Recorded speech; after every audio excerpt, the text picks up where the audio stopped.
श्री सुखदेव जी परीक्षित को भागवत की प्रथम कथा श्रवण कराने जा रहे हैं।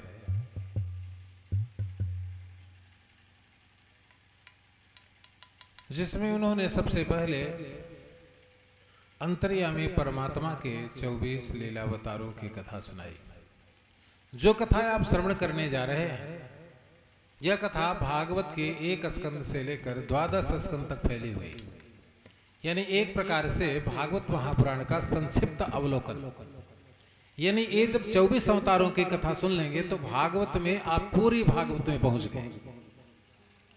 मन लगा करके कृपया ध्यान से सुनेंगे। प्रत्येक स्कंदों की कथा अवतार चरित्र में आती है। जब यह परमात्मा सगुण में नहीं था, अभी वह अव्यक्त परमात्मा है जो किसी के द्वारा देखा नहीं जा सकता, किसी के द्वारा सुना नहीं जा सकता। जन्माद्यास्य यतः ब्रह्म मीमांसा में यह बात आई है कि वह जन्म आदि और अंत से परे। ऐसा परमात्मा जिसे ऋषि महर्षि और ज्ञानी जन भी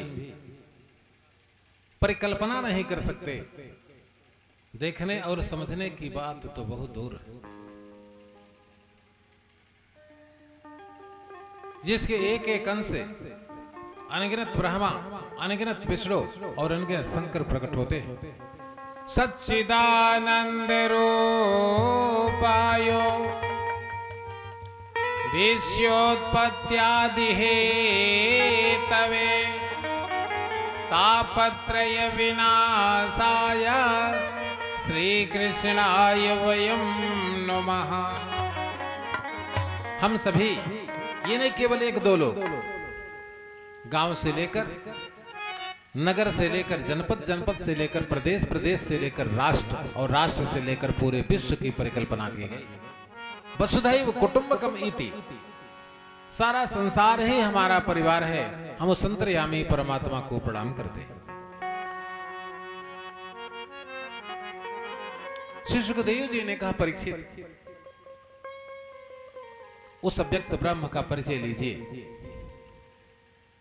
अनुभव जी ओम को तो देखे होंगे, चित्र में छपा हुआ ना, ओम देख रहे हैं ना।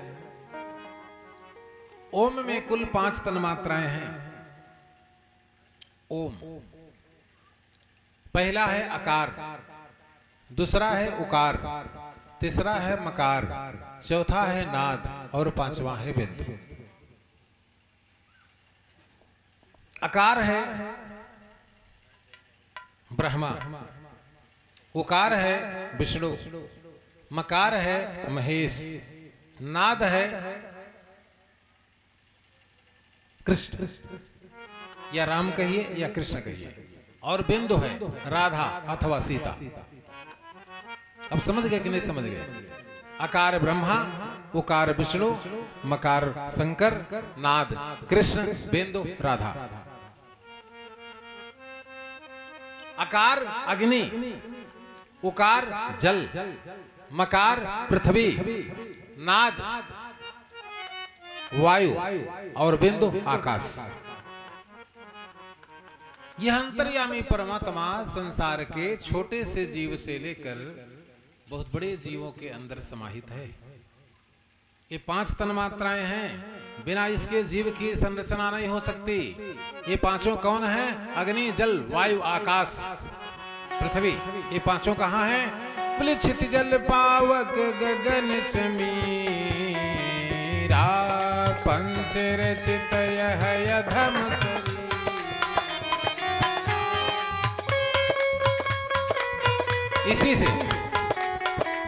इसी से प्राणवायु, व्यान वायु, समान वायु, उदान वायु, अपान वायु, 5 प्राणों का द्योतक।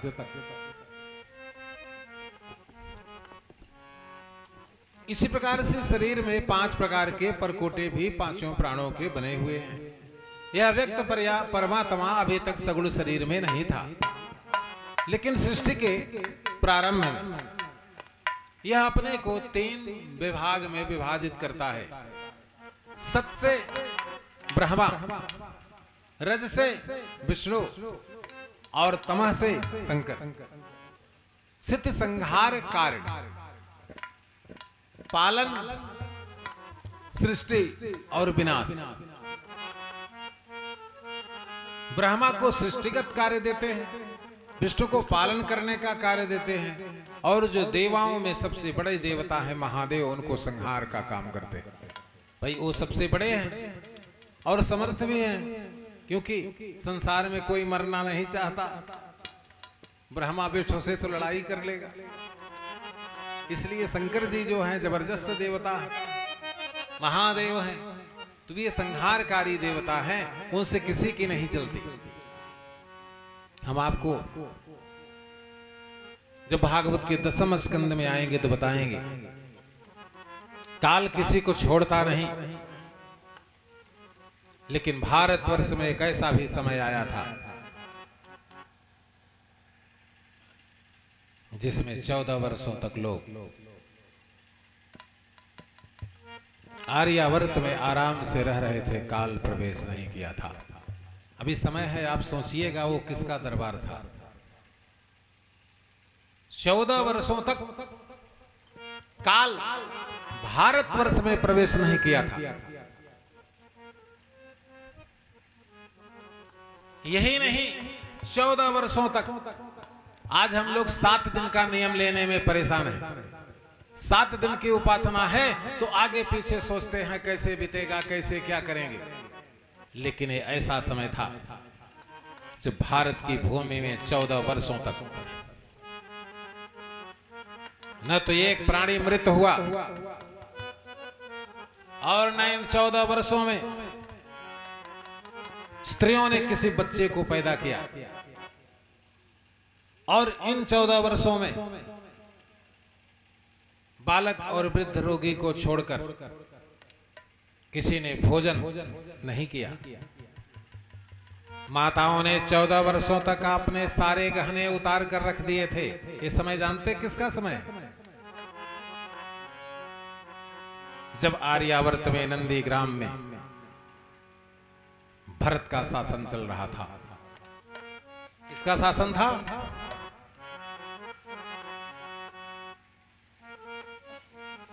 राम दरस हित करत सब,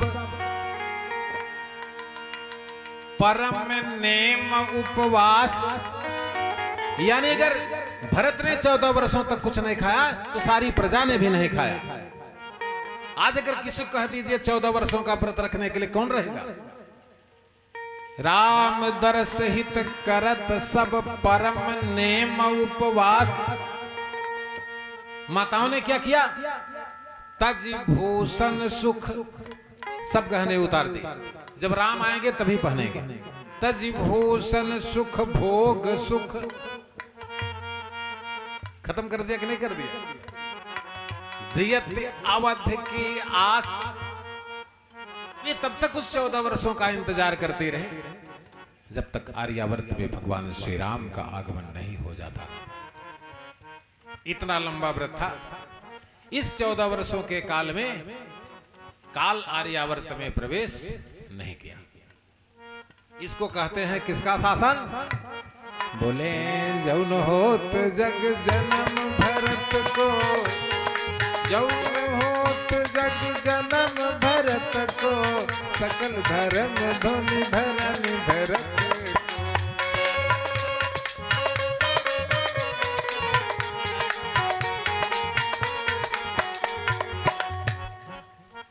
इसीलिए भरत को क्या कहा गया? आप पूरी मानस और भागवत देख लीजिए, किसी को भारतीय शब्द से संबोधित नहीं किया गया, लेकिन भरत को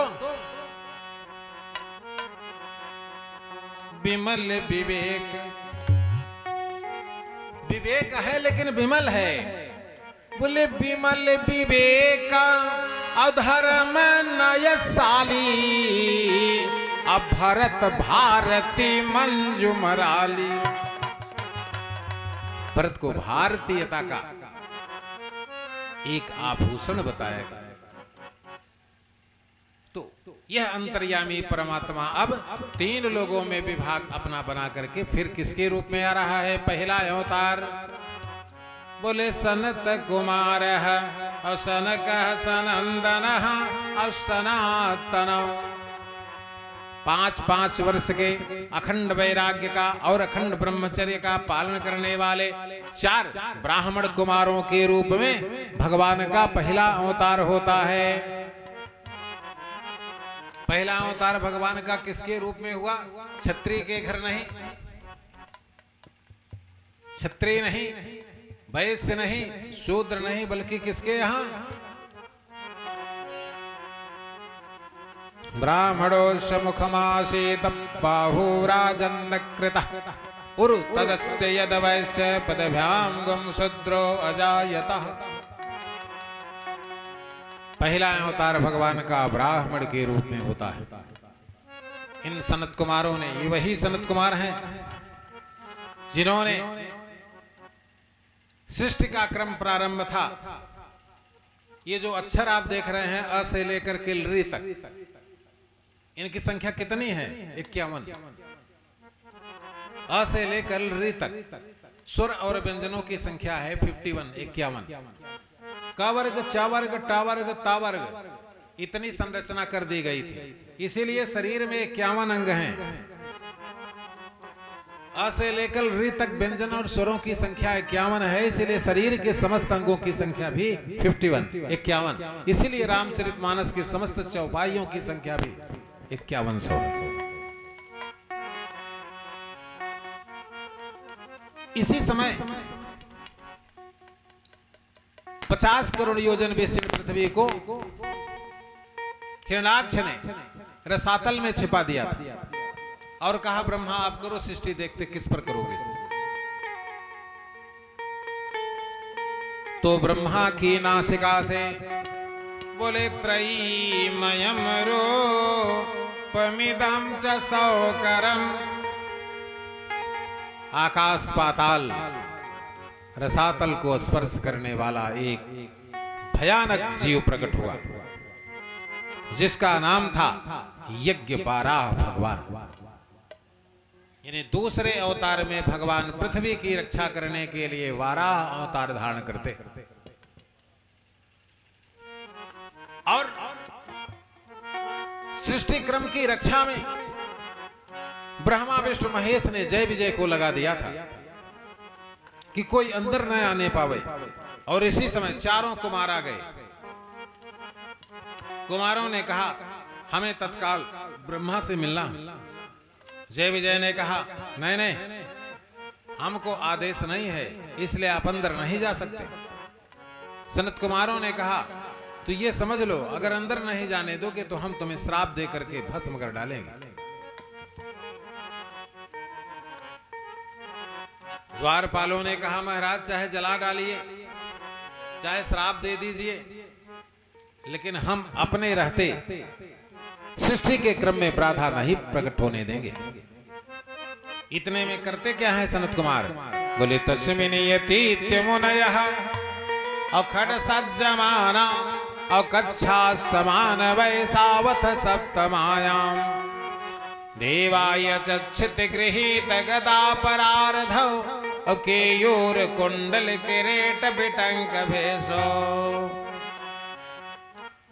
लक्ष्मी नारायण भगवान की तत्काल जल लेकर के श्राप दे दिया। बोले जाओ द्वारपालों 3-3 जन्म में तुमको राक्षस होने का श्राप दे रहे हैं।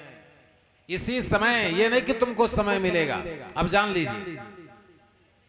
ये द्वारपाल जय विजय ये सृष्टिक्रम की सुरक्षा कर रहे थे। अगर विष्णु भगवान ने सनत कुमारों से इनको नहीं बचाया, वही दुश्मनी है जो कई कल्पों तक आज तक चली आ रही है। भाई किसी के दरवाजे पर कोई बैठा है और गांव का कोई व्यक्ति आकर के उसको एक तमाचा मार दे, तो ये सुरक्षा की जिम्मेदारी किसकी है? जिसके दरवाजे पर व्यक्ति बैठा है।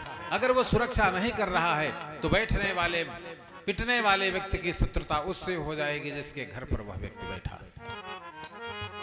3-3 जन्मों तक भगवान विष्णु से राक्षसों का भयानक युद्ध होता रहा।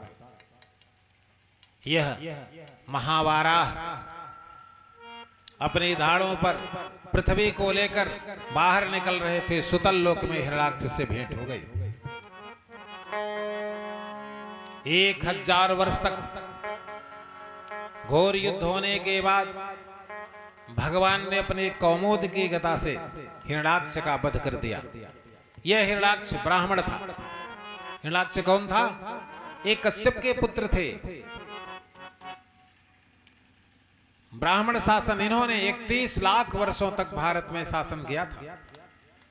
इन हिरणाक्ष ने अपना प्राण सुतल लोक में त्याग दिया। इसका दूसरा भाई है हिरण्यकश्यप, जो भागवत के 7वें स्कंद में कल परसों आप कथा सुनेंगे। तीसरे अवतार में भगवान अंतर्यामी परमात्मा देवर्षि नारद के रूप में प्रकट होते हैं। नारद को ऋषि महर्षि न समझिएगा, नारद स्वयं नारायण के अवतार हैं। और एक बात और भी, संसार का ऐसा कोई परिवार नहीं है जिसके दरवाजे पर एक बार नारद नहीं पहुंचते। स्कंद महापुराण आवंत खंड। हाँ, एकदा नारदो योगी प्राय अनुग्रह कांक्षा पर्यटन विविधान लोकाना मृत्युलोकम उपागत। मृत्युलोक के ऐसे कोई भी प्राणी नहीं है जिनके घर देवर्षि नारद नहीं पहुंचते। अब ये मत समझिएगा कि नारद के रूप में पहुंच जाएंगे। किस रूप में पहुंचेंगे ये पता नहीं। रिश्तेदार के रूप में, मित्र के रूप में, चंडाल के रूप में, भिखमंगे के रूप में, किसी न किसी रूप में नारद आपके पूरे जीवन में एक बार आपके घर अवश्य पहुंचते हैं। चौथे अवतार में भगवान नर नारायण के रूप में अवतरित होते हैं। कल मैंने श्लोक बताया था, ये नर नारायण बद्री नारायण धाम में हैं। एक राम जैसे हैं और एक लक्ष्मण जैसे। दो शुक्ल कृष्ण और नव कंज लोचन। भगवान के नेत्र हर समय लाल रहते हैं, जान लीजिए। श्लोक आया है ना, कर कंज लोचन। हाँ, भगवान की आंखें कैसी हैं? लाल। तो नव कंज लोचन और चतुर्भुजो और कलांबरौ और पवित्र पाणी उपवीत कम त्रिवित और कमंडलुम दंड मृजम च वैष्णवम। यही नर नारायण ऋषि बद्री नारायण धाम में अभूतपूर्व तपस्या करते हैं। तपस्या से इन्होंने पूरे भारतवर्ष के अंदर आर्य सनातन धर्म की स्थापना करते हैं। सनातन धर्म का अर्थ अभी नहीं, आपको बाद में बताएंगे। सनातन धर्म ये नहीं सनातन धर्म के हम अगरबत्ती दिखा रहे हैं, आरती करते हैं, पूजा करते हैं, ये तो मानव का कर्तव्य। सनातन धर्म वो है जो सनत कुमारों से प्रकट हुआ। सनत कुमारों से क्या प्रकट हुआ? बालक जन्म लेता है, जात कर्म संस्कार,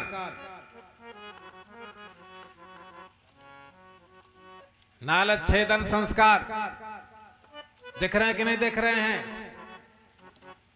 नंदी श्राद्ध संस्कार, अन्नप्राशन संस्कार,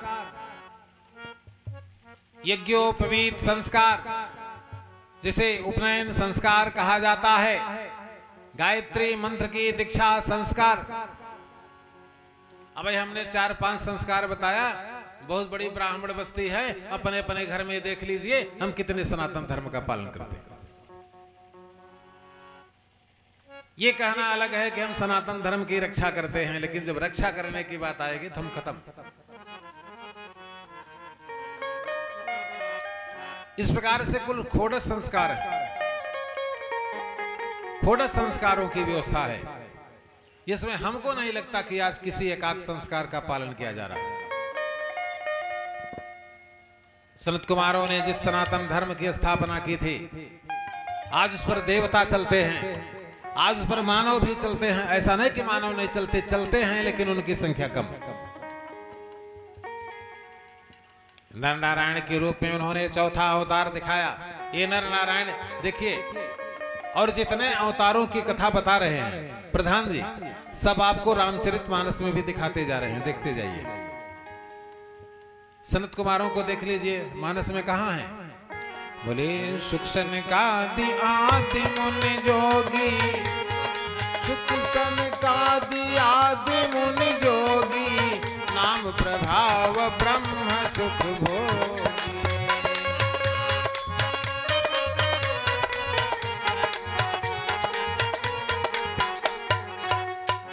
वाराह अवतार की कथा, भागवत महापुराण प्रथम स्कंद, रामचरितमानस बालकांड, जहां पर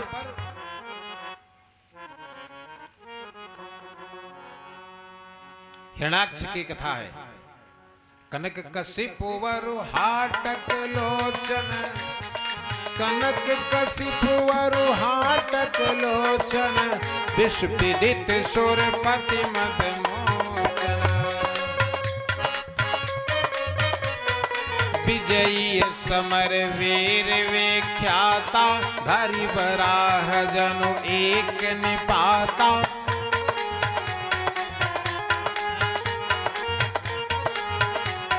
अवतार संख्या 3, देवर्षि नारद। बोले नारद जानत नाम प्रताप, जग प्रिय हरि हरि हर प्रिय आप। नर नारायण, नर नारायण रामचरितमानस किष्किंधा कांड। बोले कि तुम तीन देव मह को। हनुमान जी ने क्या कहा? भगवान राम लक्ष्मण से हनुमान जी क्या कहते हैं कि या तो आप ब्रह्मा विष्णु महेश हो सकते हैं, या तो आप नर नारायण हो सकते हैं। बोले कि तुम तीन देव मह को, नर नारायण की तुम दो। देख रहे हैं भागवत की पूरी कथा रामचरितमानस में सम्मिलित है। इतना ही नहीं, भागवत से लेकर जितने पुराण हैं उनकी ऐसी कोई भी कथा नहीं है जिसकी कथा रामचरितमानस में नहीं। सभी की सभी कथाएं मानस में। अवतार संख्या 5, परम प्रधानम।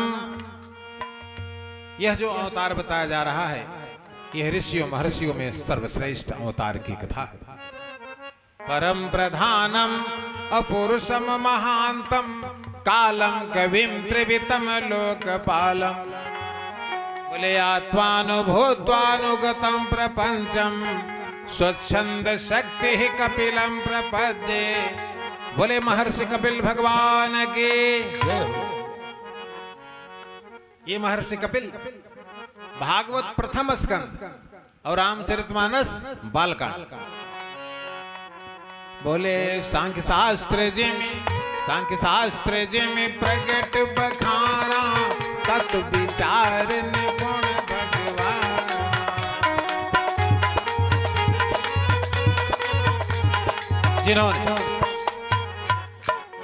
जिन्होंने काल को,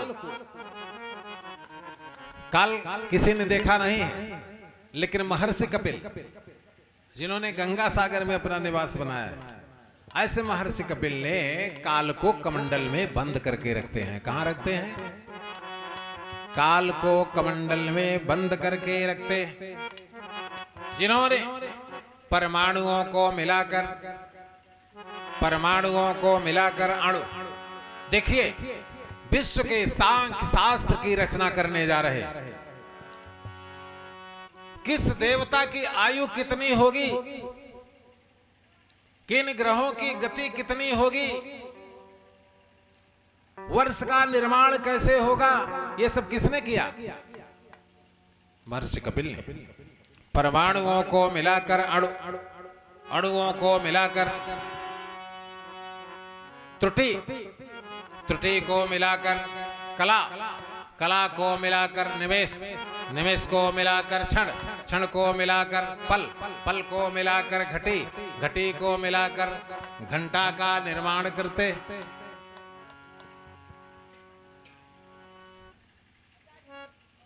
घंटे का निर्माण करते और 12 घंटे का दिन बताते हैं, जिसमें 4 पहर अलग करते।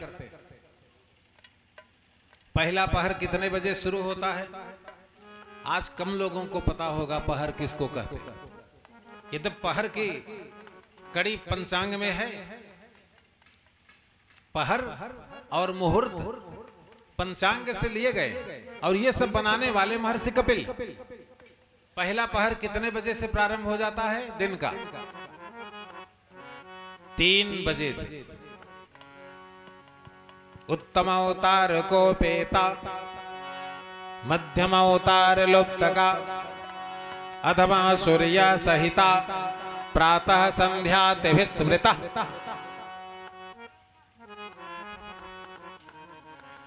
3 बजे भोर में 12 ज्योतिर्लिंगों के कपाट खुल करके उनका रुद्राभिषेक प्रारंभ हो जाता है और 3:15 से 3:45 बजे मंगला आरती करा दी जाती है। और जब हम अपने घर शंकर भगवान का मंदिर बनवाए हैं तो उसमें 6 बजे तक ताला लटक रहा है। देख हाँ। तो कहने का तात्पर्य 4 पहर दिन और 4 पहर की रात, कुल दिन रात में 8 पहर बनाया और 24 घंटे का दिन और रात बनाया। इसको किसने बनाया? कपिल ने। फिर इन्होंने रविवार, सोमवार, मंगलवार, बुधवार, गुरुवार, शुक्रवार, शनिवार 7 दिनों का निर्माण किया। फिर 15 दिन और 15 रात को मिलाकर एक पक्ष का निर्माण किया, शुक्ल पक्ष। और 15 दिन 15 रात को मिलाकर कृष्ण पक्ष का निर्माण किया। 30 दिन 30 रात को मिलाकर एक मास बनाया और 360 दिन का एक वर्ष बनाया। इस प्रकार से 17,28,000 वर्ष का एक युग बनाया, सतयुग। 17,28,000 वर्ष का एक युग बनाया, पहला युग सतयुग। 12,96,000 वर्ष का दूसरा युग बनाया, त्रेता। 8,64,000 वर्ष का तीसरा युग बनाया, द्वापर। 4,32,000 वर्ष का चौथा युग बनाया, कलयुग। चारों युगों को जोड़ा उन्होंने। इसकी जोड़ संख्या आई 43,20,000 वर्ष, एक चतुर्युगी। इस प्रकार से 71 चतुर्युगी, 71 चतुर्युगी में एक मनवंतर का काल समाप्त कर दिया। यानी इस मनवंतर के कौन स्वामी हैं? वैवस्वत मनवंतर हैं। तो एक मनवंतर में 71 चतुर्युगी होते हैं। 43,20,000 गुणते 71 बराबर होगा 30,67,20,000 वर्ष। 30,67,20,000 वर्ष एक मनवंतर का समय। इस प्रकार से उन्होंने ब्रह्मा की आयु सीमित किया। किसने? परम प्रधानम अपुरुषम महांतम अकालम कविम त्रिवितम लोकपालम अवात्मानुभूत्वानुगतम प्रपंचम स्वच्छंद शक्ति कपिलम प्रपद्ये। चतुर्युग सहस्रेण ब्रह्मणौ दिन मुच्यते। अब जुड़िएगा, चतुर्युग भागवत, चतुर्युग सहस्रेण 1000 चतुर्युगी में जितना दिन और रात होता है उतना ब्रह्मा का एक दिन। चतुर्युग सहस्रेण बोले ब्रह्मणौ दिन मोच्यते। तो आइए 43,20,000 गुणते 1000 कितना होगा? 4,32,00,000,000 वर्ष। कितना होगा? 4,32,00,000,000 वर्ष ये ब्रह्मा का दिन है। और इतने की रात भी हुई। 4,32,00,000,000 वर्ष की ब्रह्मा की रात। ब्रह्मा का दिन और ब्रह्मा की रात कुल मिलाकर कितना हुआ? 8 अरब 64 करोड़ वर्ष ब्रह्मा का एक दिन और एक रात। मनुष्य को 100 वर्ष की आयु प्राप्त हुई है। 100 वर्ष में कुल कितने दिन होते हैं? 36,000 दिन। 100 वर्ष में कितने दिन होते हैं? 36,000 वर्ष। 36,000 दिन में 8 अरब 64 करोड़ वर्ष का गुणा करिए। 31 नील 30 खरब 20 अरब वर्ष ब्रह्मा समाप्त। ट्रांसफर वर्मा ग्रह ब्रह्मा तत्र द्विगुणित भगवान विष्णु, इसके जस्ट द्विगुणा विष्णु। निर्बुदम रुद्र मात्रेण, इसका 1 करोड़ गुना रुद्र। शिवलिंग नहीं, शिव ब्रह्म है, शिव राम है, शिव कृष्ण है। बात समझ गए कि नहीं समझ गए? शिव की सत्ता न समाप्त होती है। शिव कौन है? शिवलिंगे पे सर्वदेवा नाम। आप लोगों राम की पूजा करनी है, राम की फोटो नहीं मिल रही तो आप कहां जाएंगे? न सुने हो तो आज जान लीजिए। शिवलिंगे पे सर्वदेवा नाम पूजनम अर्चनम भवेत्। शिवलिंग पर आप ऐसे जल चढ़ाते रहिए। नीलांबुजश्यामलकोमलांगम सीता समारोपित वाम भागम पाणो महासायक चारु चापम नमामि रामम रघुवंश। वामांगे च भवेत ब्रह्मा। शिवलिंग के बाएं भाग से ब्रह्मा प्रकट होते हैं। दक्षिणांगे विष्णुर भवेत। शिवलिंग के दक्षिणी भाग से विष्णु भगवान प्रकट होते हैं। हृदय च महेशानी, और हृदय से एकादश रुद्र प्रकट होते हैं। बोल भक्तवत्सल भगवान की जय। निर्बुदम रुद्र मात्रेण 1 करोड़ काल बीत जाने के बाद जब महाप्रलय आता है, क्या आता है? महाप्रलय। तब इस पृथ्वी पर 2 वस्तुएं बच जाती हैं, बाकी सब समाप्त हो जाते हैं। जब महाप्रलय होता है 2 बचते हैं विपिन जी। महाप्रलय में केवल 1 वृक्ष और 1 पक्षी छोड़ करके संसार के समस्त प्राणियों का विलय हो जाता है। केवल उस ब्रह्म को छोड़ करके सारे संसार में सारी सत्ता समाप्त हो जाती है। 1 वृक्ष रहता है और 1 पक्षी, जिसका नाम, वो वृक्ष कौन है? हमारे आपके ही जनपद में है, पूरे विश्व में वो वहीं दूसरी जगह नहीं है।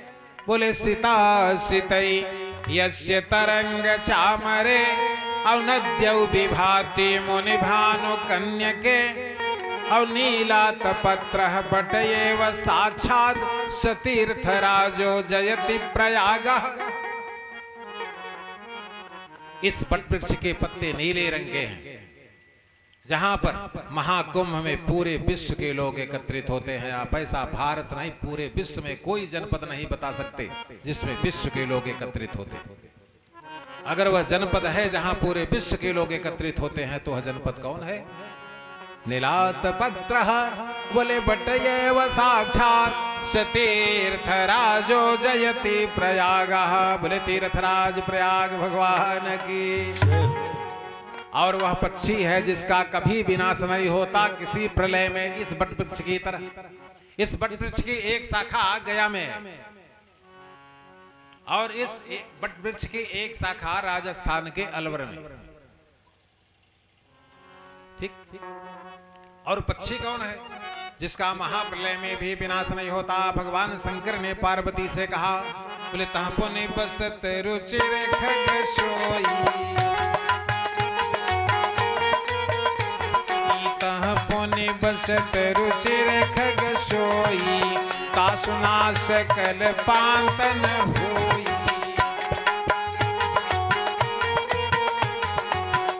ये है काकभुचुंडी। तासुनास कल्पांत न होई। गुरु वशिष्ठ से काकभुचुंडी ने कहा, जब इस योग वासिष्ठ महारामायण का निर्माण हुआ तो उन्होंने कहा, महाराज वशिष्ठ जी, अब तक हमको 27 महाकल्प देखने का अवसर प्राप्त हुआ है। उन्होंने क्या कहा? बोले, यहाँ बसत मोहि सुनहु खगेसा, बसत मोहि सुनहु खगेसा, बीतत कल्प 7 अरु बीसा।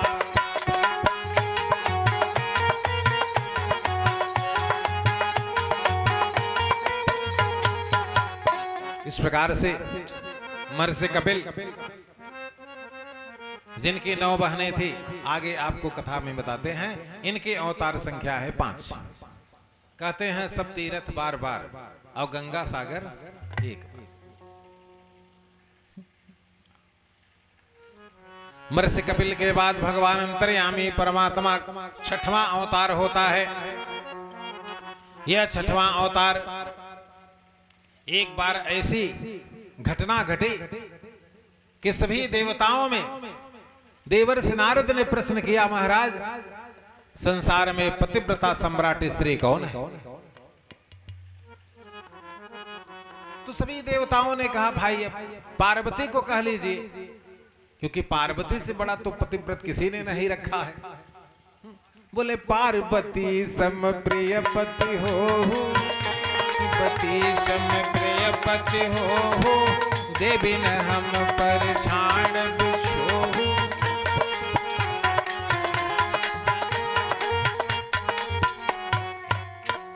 लेकिन भगवान शंकर ने कहा, नारद प्रश्न देवी देवताओं का नहीं है, प्रश्न मनुष्य लोक, यह मर्त्य लोक में कौन है पतिव्रता सम्राट, उसकी बात करते हैं।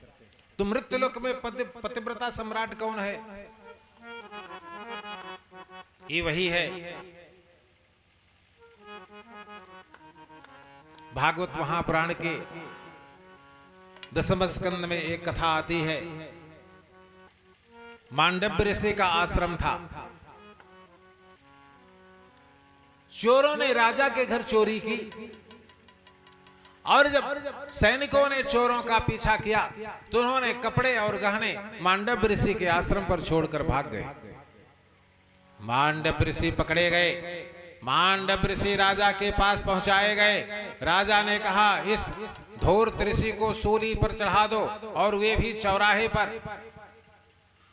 मांडव्य ऋषि समाधिस्थ थे, इसलिए मांडव्य के गुदा मार्ग से सूली निकलकर उनके सिर से फट गई, लेकिन समाधि उनकी खुली नहीं।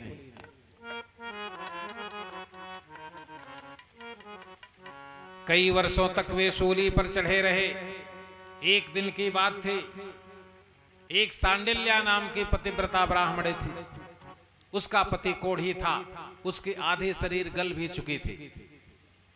इस कोढ़ी पति सांडिल्या के पति ने कहा, अगर तुम पतिव्रता स्त्री हो तो मुझे किसी सुंदर स्त्री की प्राप्ति कराओ, तब हम तुम्हें मान लेंगे कि तुम निश्चित रूप से पतिव्रता हो। इस सांडिल्या नाम की ब्राह्मणी ने बगल में रहने वाली एक वैश्या, जो सर्वोत्तम सुंदर थी, उसके दरवाजे को 3 बजे भोर में ही गाय के गोबर से लीपना प्रारंभ किया। एक दिन उस वैश्या ने कहा, ये कौन है जो मुझ पतित का घर लीप कर चला जाता है? पकड़ी गई। कौन? सांडिल्या। वैश्या ने कहा, ब्राह्मणी अपराध क्षमा करें, आप जो चाहिए हम सब कुछ देने के लिए तैयार हैं, पर ये कार्य न करिए। तब सांडिल्या ने कहा, मेरा पति तुमको 1 रात के लिए चाहता है। तो उस वैश्या ने कहा, देखिए हमारा व्यापार है, हम आपके घर तो नहीं जा सकते। हाँ, अगर आप अपने पति को लेकर हमारे यहाँ आवें तो हम उसकी मनोकामना पूर्ण कर देंगे। सांडिल्या ने कहा, कोई बात। अब समझिए, आज आधी रात के समय सांडिल्या ने अपने कोढ़ी पति को अपने कंधों पर बैठाकर दबे पांव निकल रही थी। रास्ते में उसी सूली से उसका स्पर्श हो गया जिस पर मांडव्य ऋषि चढ़ाए गए थे। जैसे ही कोढ़ी पति का स्पर्श हुआ, वैसे ही मांडव्य की समाधि टूट गई और मांडव्य के मुंह से निकल गया, जिस दुष्ट के स्पर्श करने से मेरी समाधि टूटी है, वह कल का सूरज नहीं देखेगा। अब समझ रहे हैं कि नहीं समझ रहे हैं? सांडिल्या ने अपने कोढ़ी पति को उतारा और कहा, महर्षि आपके आजीवन की तपस्या का श्राप है, तो मेरा भी श्राप सुन लीजिए। अगर मैं मनसा वाचा कर्मणा अपने कोढ़ी पति का ध्यान किया हो तो मैं श्राप देती हूं, कल से सूर्योदय नहीं होगा।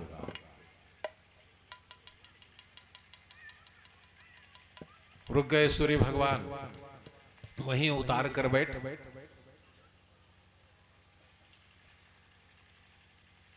48 घंटे तक सूर्योदय नहीं हुआ। ऋषियों महर्षियों के त्रिकाल संध्याएं बंद हो गई। सबके सब जाकर के सांडिल्या से प्रार्थना करने लगे, परंतु सांडिल्या अपने बात पर अडिग रह गई। तब सारी ऋषि महर्षि किस पर्वत पर गए? जहां भारतवर्ष की पतिव्रता सम्राट निवास करती है। वो स्थान कौन है? ऋषि वाल्मीकि ने कहा, भगवान से क्या कहा? बोले, चित्रकूट गिरि करहु निवासु, चित्रकूट गिरि करहु निवासु, तहाँ तुम्हारे सब भांति सुपास।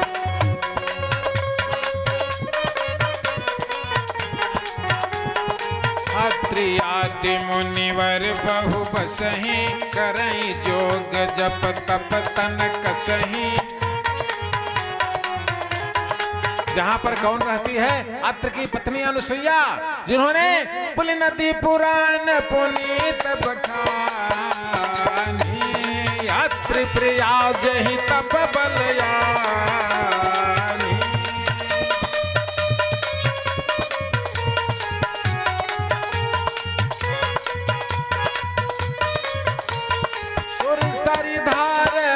सुरसरी धार नाम मंदाकिनी, शो सब पोतक पातक डाकिनी।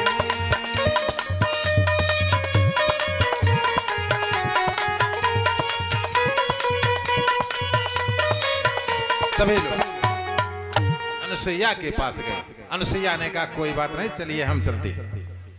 अनुसुईया आई, सांडिल्या से कहा, बेटी तुम सूर्य को उदय होने का आदेश दे दो। महर्षि मांडव्य की वाणी सही हो जाए, तुम्हारा पति मर जाए। और अब तुम चिंता मत करो, मैं आ गई हूं। मैं तुम्हारे पति को तुरंत जीवित करती हूं और अश्विनी कुमारों को बुलाकर तुम्हारे पति को सर्वांग सुंदर करती हूं और तुम दोनों को 16-16 वर्ष के करके जाऊंगी। ये कौन है? ये अनुसुईया है, ये अत्र की पत्नी।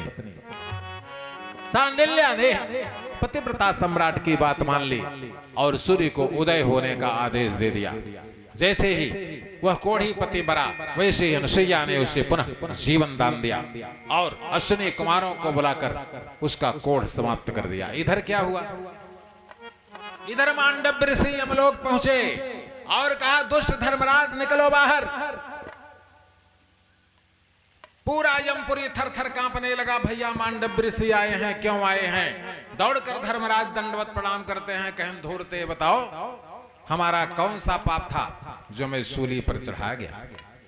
जल्दी जल्दी चित्रगुप्त रजिस्टर निकाल कर देखने लगे। अरे कहा, महाराज आपके 100 जन्मों के पहले आपने एक जन्म में जब 5 वर्ष के बालक थे, आप एक कीड़े की गुदा में बेल का कांटा घुसा दिया था और वही पाप आपको अवश्यमेव भोक्तारम कर्मम एव शुभाशुभम। कर्म की गति गहन गति है, ये जल्दी छीड़ नहीं होती। कहा, मूर्ख धर्मराज, अपने रजिस्टर में कायाकल्प करो। आज के बाद से 12 वर्ष तक के बालकों का कोई भी अपराध इतिहास पुराण में दर्ज नहीं किया जाएगा। इसको नोट कर लो। तभी से 12 वर्ष के बालकों को यदि वो कोई पाप करते हैं,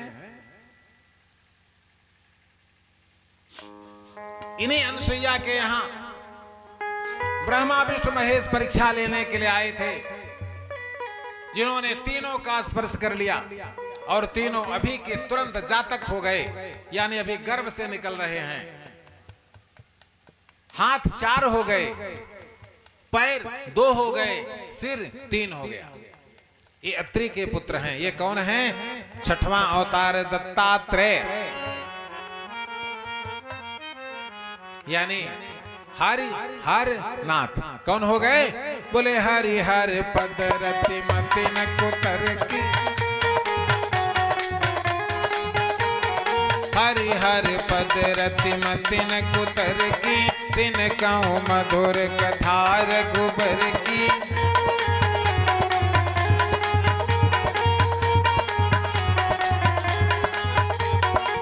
अवतार संख्या 7। अनुभव जी याद करते जाइएगा। क्यों? कि त्रय ज्ञान विराग भक्ति सहितम नैष्कर्म्यमाविष्कृतम यद श्रृण्वन प्रपठन विचार अपरो भक्त्या विमुच्येन। कथाएं जो भी कही जाएं उसे हृदय जंगम करें। 7वें अवतार में देवताओं की उत्पत्ति तो हो गई थी, लेकिन देवता खाएंगे क्या? अब ये समझिए कि अगर देवता केला खाने लगे, अगर देवता सेब खाने लगे, अगर देवता दूध पीने लगे, तो जानते हैं कितने दिन पिए? 10-15 दिन। हाँ, अब जब लोगों को ही पता चल जाए कि ये भाई 1 लीटर दूध चाहे, तो अपने माता पिता को कोई बधाकर पिलाने वाला नहीं, तो मंदिर में थोड़ा लेके जाएगी। अगर ये लोगों को पता हो जाए कि ये केला भी खाएंगे, मिठाई भी खाएंगे, तब तो हो गई बात।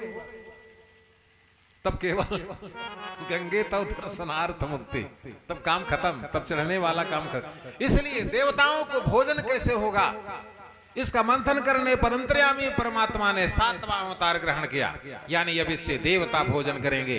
कौन सा अवतार? भूर्भुवः स्वस्तरो स्तारः सविता प्रपितामह यज्ञो यज्ञपतिर्यज्वा यज्ञांगो यज्ञवाहनः। बोले यज्ञ नारायण भगवान की जय हो। यज्ञ में अग्नि की स्थापना होगी। अग्नि की 2 पत्नियां हैं, स्वाहा और सुधा। सुधा पितरों को ले जाएंगी और स्वाहा देवताओं को संपन्न करेंगे। इसलिए 7वें अवतार में भगवान यज्ञ नारायण के रूप में अवतार लेते हैं, जिससे यज्ञाद भवति पर्जन्यः पर्जन्याद अन्न संभवः अन्नाद भवन्ति भूतानि यज्ञ कर्म समुद्भवः। आप जैसे लोग जो इस धरती पर मनुष्य के अवतार में नहीं, मैंने अभी आपको अंदर बताया ना कि जिसके हाथ से भागवत हो, जिसके हाथ से यज्ञ हो, वह व्यक्ति मानव नहीं है। क्योंकि जानते हैं ब्राह्मण अगर ब्राह्मणत्व पर रहता है तो किसी के हाथ का भोजन नहीं करता। जानते हैं कि नहीं जानते हैं? और 100 बार ब्राह्मण मरता है तब 101वें बार वह देवता होता है। तो देवता किसके हाथ से भोजन ग्रहण करेंगे, ये आवश्यक विषय है। ये आवश्यक विषय नहीं कि जो भी हवन करे उसके हाथ से ग्रहण कर ले। हवन चाहे सारा संसार करता रहे, लेकिन किसके हाथ से? जो ये शास्त्र विधि मुस्त्रेज्या, यज्ञ की वेदी बनेगी, वेदियों का पूजन होगा आचार्यों के द्वारा। वे आचार्य जो त्रिकाल संध्या करते हैं उनके द्वारा पूजन होगा, और फिर पारायण होगा, और फिर दिव्य कुंड बनाया जाएगा। क्या बनेगा? दिव्य कुंड का निर्माण होगा, और कुंड में कुशकुंडिका की जाएगी। कर्मकांड बहुत गहन विषय है। कुशकुंडिका करने के बाद सतमंगल का नामक अग्नि का आवाहन किया जाता है। अग्नियां कई हैं। कितनी अग्नियां हैं? कुल 80 से अधिक अग्नियां। लेकिन यज्ञ में सतमंगल नाम यज्ञ का आवाहन किया जाता है, जो पदार्थों को जलाकर और हवि को देवताओं को पहुंचाकर उनको पुष्ट करता है। हाँ, इतना स्मरण रहे कि जो कभी आप आहुति करने लगे, अगर अग्नि बुझ गई है, एक भी आहुति मत करिएगा, क्योंकि धुआं अग्नि का कान है। धुआं अग्नि का कान है, और कम से कम 1.5 से 2 हाथ आगे निकलने वाली प्रकट हुई ज्वाला वो अग्नि भगवान का मुंह है।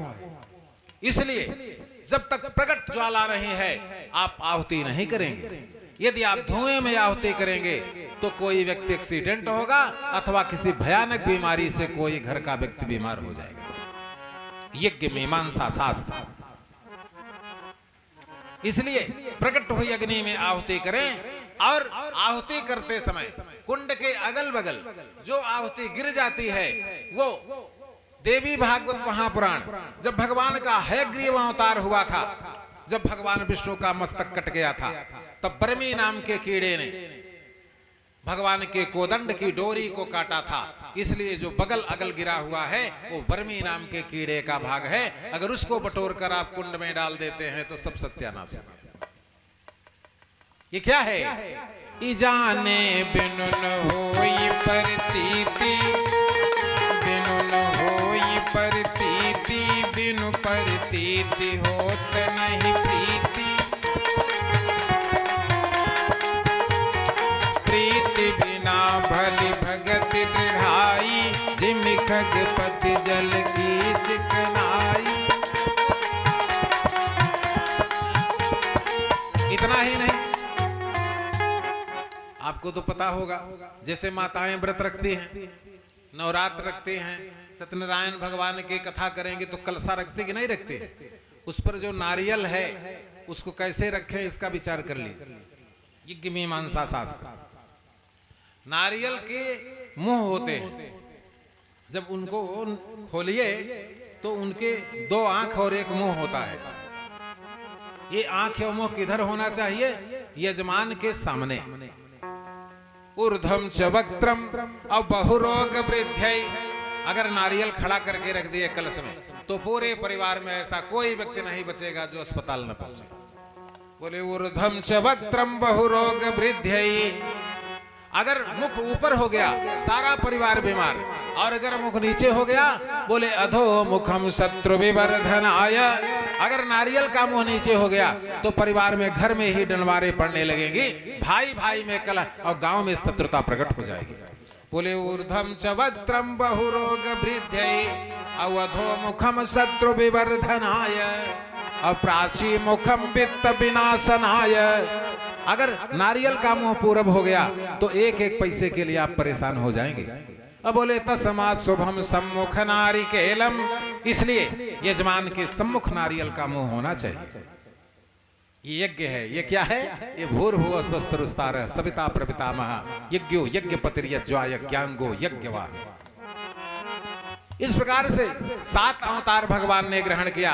8वें अवतार में भगवान मेरु देवी के, और इन यज्ञ भगवान के अयोध्या कांड में बाबा जी ने क्या लिखा है?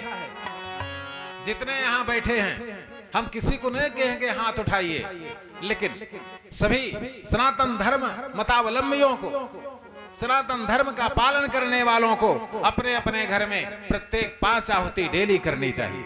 ये देखिए मानस की चौपाई।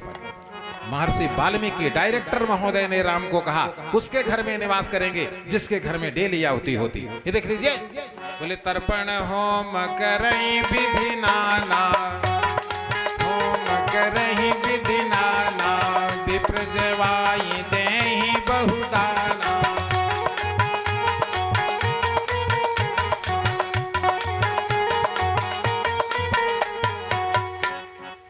जिसके घर में नित्य प्रति तर्पण होता है, जिसके घर में नित्य प्रति आहुति होती है, उसके घर में सीताराम सहित भगवान को रहने का निर्देशक निर्माता ने दिया है।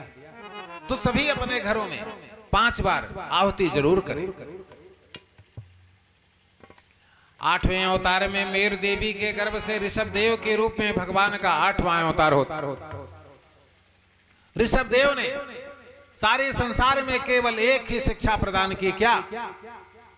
कि जो कथा कह रहे हैं इनके अंदर भी भगवान है, जो कथा सुन रहे हैं ये भी नारायण हैं, जो वस्तु सामग्रियां रखी गई हैं वे भी नारायण हैं। ये किसने दी? बोले सिया राम मैं सब जग जानी, करऊं प्रणाम जोर जुग पानी।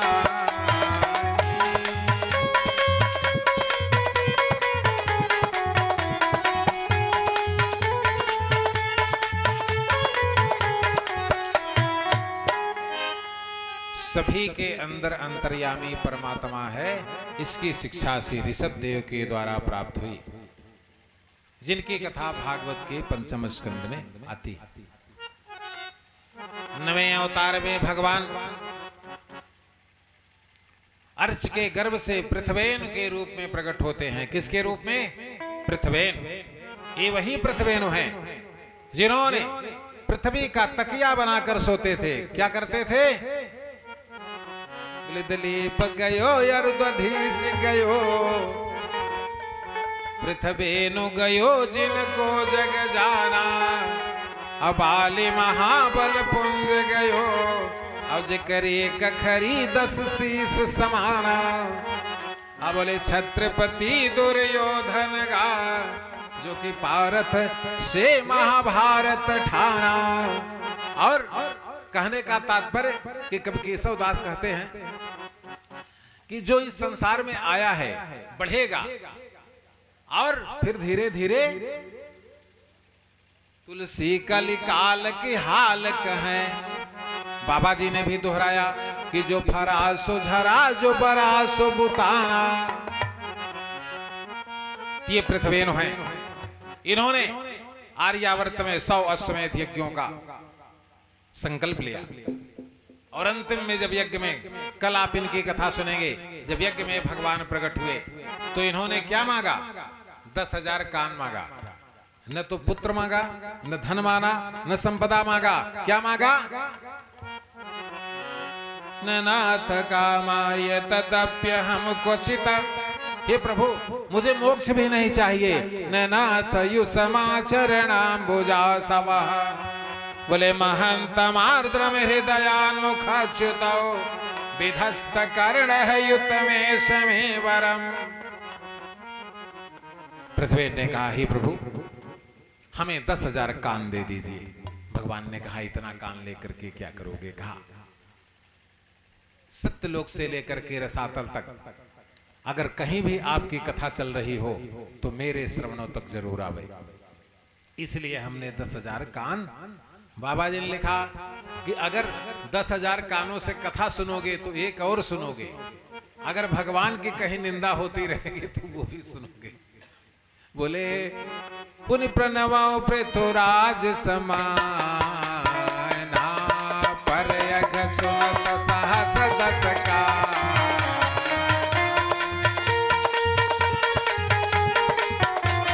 अवतार संख्या 10।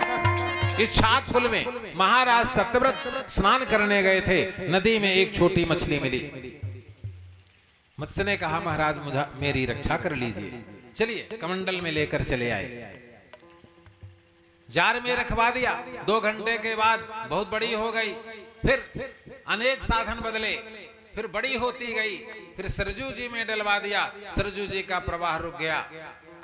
तब ले जाकर समुद्र में छोड़े। तब इस महामत्स्य ने कहा, आज के 7वें दिन महाप्रलय आने वाला है, इसलिए हे महाराज सत्यव्रत, आप सप्तर्षियों सहित 14 मनुओं को, मेरी सींग में एक रस्सी बंधी रहेगी, उसमें एक नाव रहेगी, उसी में सारे लोग बैठ जाइएगा। जब तक प्रलय काल का चक्र चलेगा तब तक मैं पूरे जल में घूमता रहूंगा। मत्स्य कुर्म कश्यप कच्छप नर हरि, वामन बपुस परस बपधरी। मतलब किसका अवतार हुआ? मत्स्यावतार हुआ। बोले मत्स्यावतार भगवान की। हाँ, अब जैसे कुछ लोग हैं ना, शहर वहर में देखिए तो अपने जहां घर से निकलते हैं तो शीशे में मछली रखे हुए, उससे कोई मतलब नहीं। वो इसलिए रखते हैं कि जब घर से निकलेंगे तो मछली का दर्शन होगा। ये दर्शन थोड़ी है। चौपाई पढ़िए, उसमें क्या लिखा है कि सनमुखया वही, ये नहीं कि जार में रखे हैं। सनमुखया वही दधि आरुमीना, कर पोषता कलिए विप्र प्रवीणा।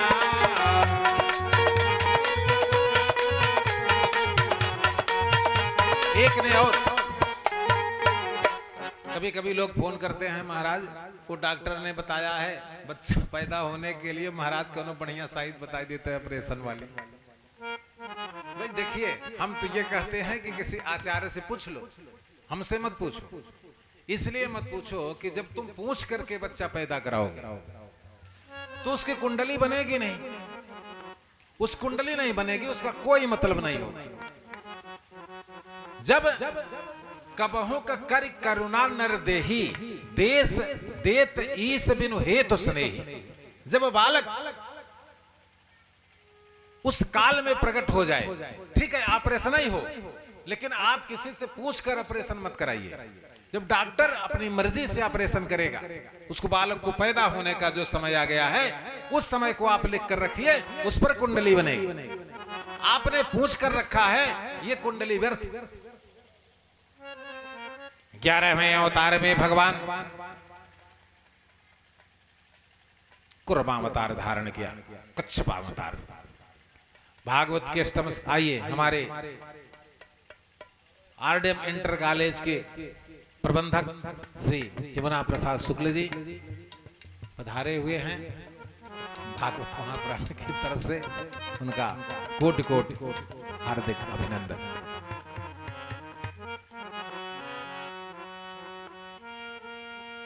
जब भागवत के अष्टम स्कंद में अनुभव जी जब देवता और दैत्य सागर का मंथन करने लगे, सागर का मंथन करने लगे, तो एक देवता की उपासना भूल गए थे। कोई भी कार्य आप पहले करेंगे, उस कार्य को करने से पहले गणेश की अग्र पूजा जरूरी है। और देवता और दानव अमृत प्राप्ति के लिए इतने उतावले थे कि काम प्रारंभ कर दिया, बासुकी की मथानी बना लिया, मंदराचल पर्वत और मथना प्रारंभ कर दिया, लेकिन गणेश की अग्र पूजा नहीं हुई। और जानते हैं भाई, यूं गांव में हुई है झगड़ा लगाने वाले, इसमें भी होंगे, हर गांव में है। तो पहुंच गए गणेश के पास। अब कौन पहुंचे हैं जान गए होंगे कौन है। नारद के अलावा कौन जा सकता है? बोले मैना ने कहा ना, मैना ने कहा ना खूब बढ़िया ब्याह कराया हमारा। मैना ने क्या कहा? बोले बाभन भिखारी जरे तोरी दाढ़ी, भिखारी जरे तोरी दाढ़ी, मन गौरा भवानी को योगी की ओरी।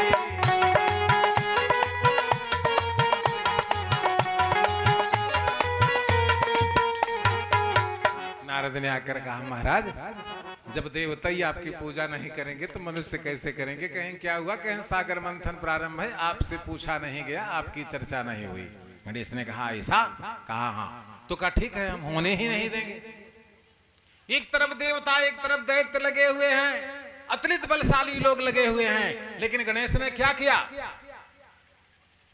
आवर्तनम सलक्ष योजनम, अपनी सूंड को 1 लाख योजन विस्तीर्ण बढ़ाया, जितना बड़ा मंदराचल पर्वत था। और गहरे पानी में प्रवेश करके मंदराचल पर्वत को लपेटकर रसातल में लेकर जाने लगे। मंदराचल डूब गया। नाग बासुकी बेचारा केवल फल काट के खड़ा था, वो भी डूबने वाला। देवता दैत्य सब बाहर निकल कर खड़े हो गए। भगवान विष्णु ने विचार किया, है किसका काम हो सकता है? बोले विलोक्य विघ्नेश विधिम तदीश्वरः अनंत वीर्यावति था भी सिंधु। जान गए भगवान गणेश की पूजा में। तु कृत्वा वपुः अकच्छपमाधुतं महा अप्रविश्य तोयम गिरिमोज्जहारः। बोले कुर्मावतार भगवान के 1 लाख योजन विस्तीर्ण में कछुए का रूप धारण कर लिया और गणेश से कहा महाराज गलती माफ करिएगा, अब ऐसी दोबारा गलती नहीं होगी। और संसार में जो व्यक्ति भी बिना आपकी अग्र पूजा की अगर कोई कार्य करता है, उसका कार्य सर्वनाश हो जाएगा। बोले तमुत्थितम बीचकुलाचलम पुनः और समुत्थितम निर्मथनुम सुरासुरई। इस प्रकार से पुनः देवता और दैत्य मंथन का कार्य प्रारंभ करने लगे। इस प्रकार से 11वें अवतार में भगवान अंतर्यामी परमात्मा का कच्छप अवतार धारण। 12वें अवतार में भगवान देवता और दैत्य जिसलिए मंथन कर रहे थे, धन्वंतर के रूप में स्वयं प्रकट होकर के एक हाथ में आयुर्वेद शास्त्र और एक हाथ में अमृत का कलश लेकर प्रकट हुए। लेकिन जान लीजिए पांडे जी जब कलश लेके प्रकट हुए, दोनों लोगों ने अच्छी मेहनत की थी, लेकिन जानते हैं इन दोनों में कौन बलवान था? राक्षस। जब राक्षसों ने देखा कि अमृत निकल गया है तो धनवंतर की दो तमाचा लगाया और लेके अमृत कलश, देवता लोग एकदम, तभी यही स्थिति नहीं थी, आज भी यही स्थिति है, थी, है और आगे रहेगी। जैसे जानते हैं अगर एक ट्रक कंबल अभी सरकार, मोदी सरकार भेजवा दे योगी की, चल भैया यहाँ गुडरी गांव के लिए भेज रहे हैं, तो यहाँ जो सबसे बड़वार नेता हो पहले वही घरे में गुल धराई, अब एकरे बाद वहां से के मिले के न मिले भगवान जान। ये तब भी था, आज भी है। क्यों? कि भुजबल ते वसुधा कर भोगा, ज्ञानी होहि करहि जप जो।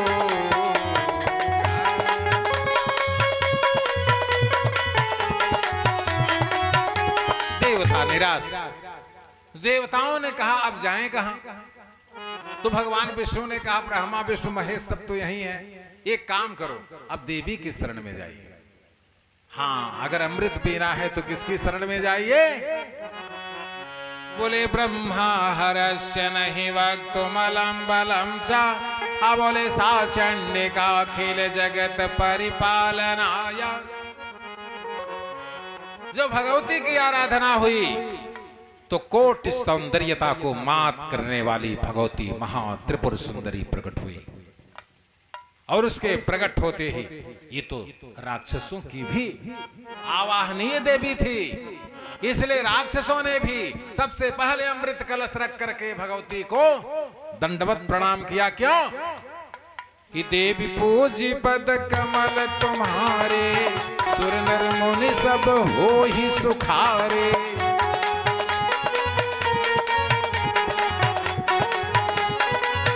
राक्षसों,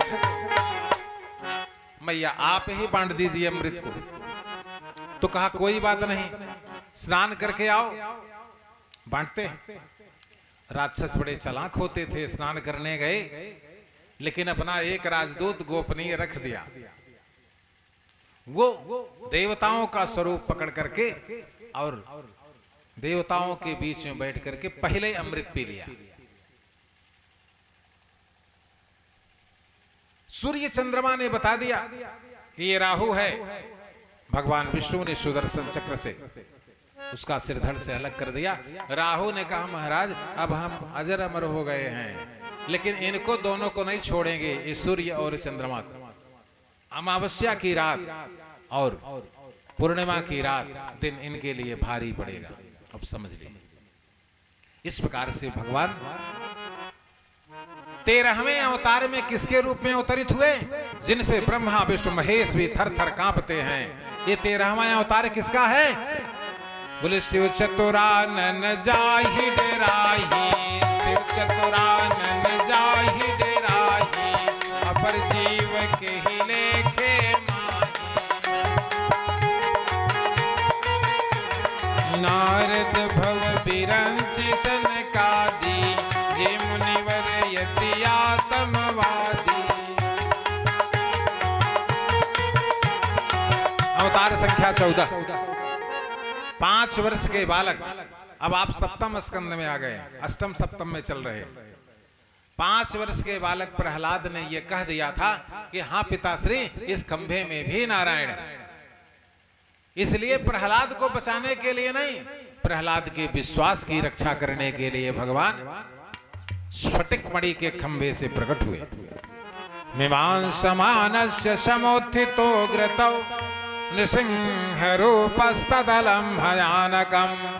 बोले प्रतप्त श्यामी करकंडलोचनम, अस्फुरस्सटाके सरजिम्बिताननम। बोल श्री नृसिंह भगवान के जय। 15वें अवतार में भगवान नृसिंह भगवान की कथा आप कल या परसों पूरा सुनेंगे, ठीक है? आज तो केवल उनका सिंहावलोकन कराया जा रहा है। 15वें अवतार में संसार में एक ऐसा राजा हुआ, सारा संसार भगवान से भीख मांगता है, लेकिन अंतर्यामी परमात्मा भीख मांगने के लिए उसके दरवाजे पर आए। ये राजा भी कोई साधारण राजा नहीं।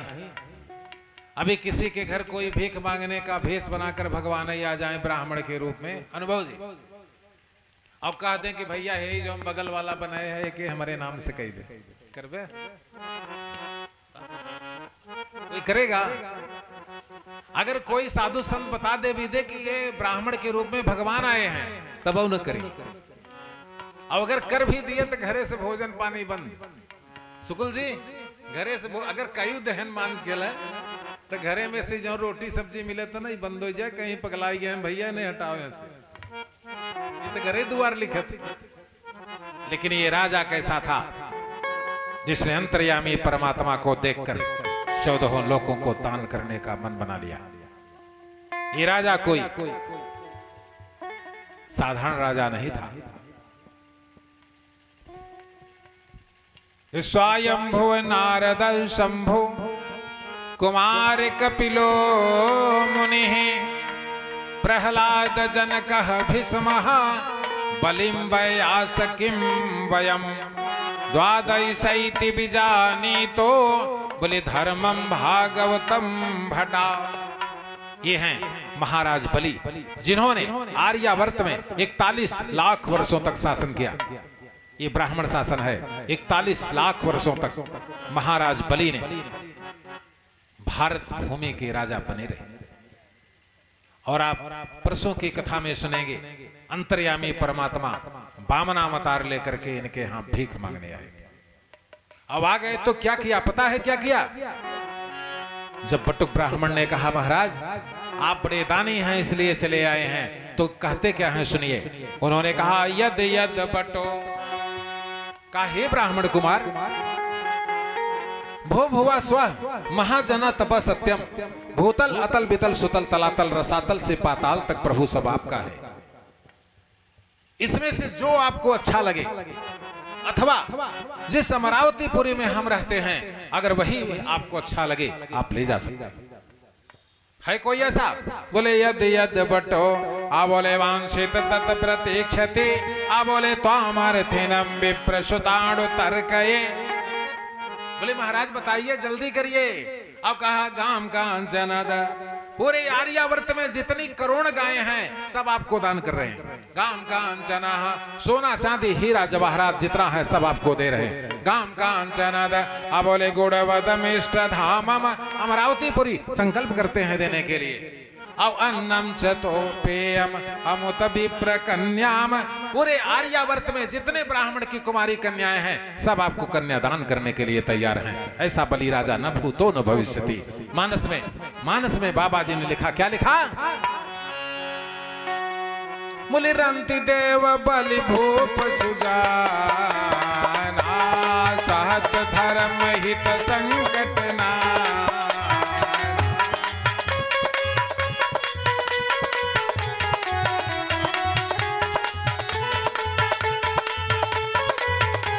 अवतार संख्या 16,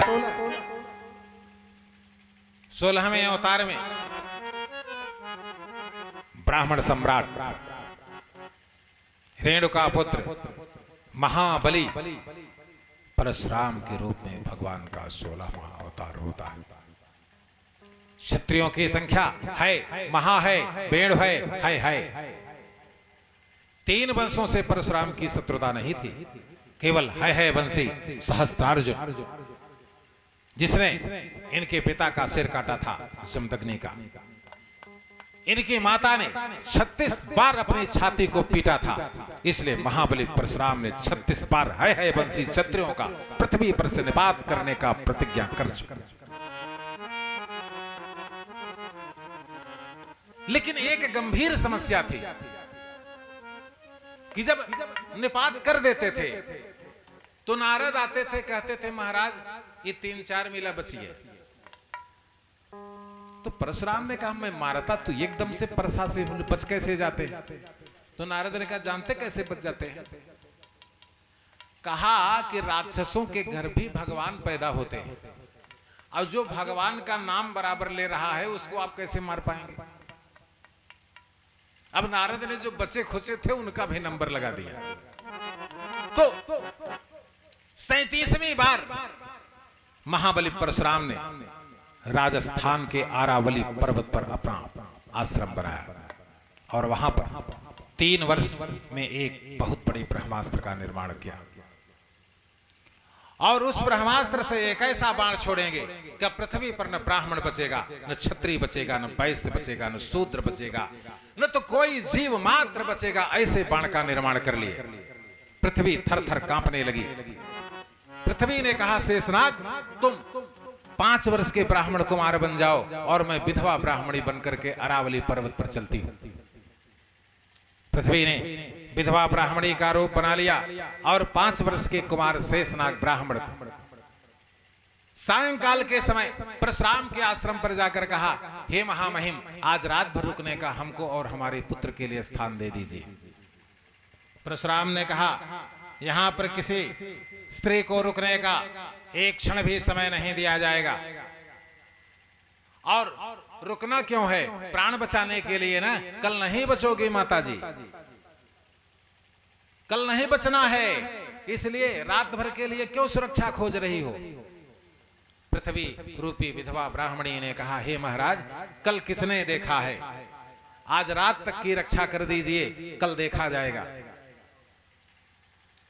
परशुराम ने कहा, ठीक है, लेकिन 3 बजे भोर में ही भाग जाना यहां से अपने बच्चे को लेकर। पृथ्वी रूपी ब्राह्मणी ने कहा, हे महाराज, एक शर्त है, ऐसे न रुकेंगे। बोले, बताओ क्या शर्त है? बोले, ये हमारा बच्चा बड़ा नटखट है, अगर आपका कुछ नुकसान कर देगा श्राप तो नहीं देंगे। परशुराम ने इधर उधर देखा, कहा है ये तो हमारा बाण भी नहीं उठा पाएगा, तो क्या? नहीं नहीं, कोई श्राप नहीं दूंगा, रहो और जाओ। जानते हैं क्या हुआ? ये ब्राह्मण कुमार 5 वर्ष के देखने में लगते थे। ये कौन थे?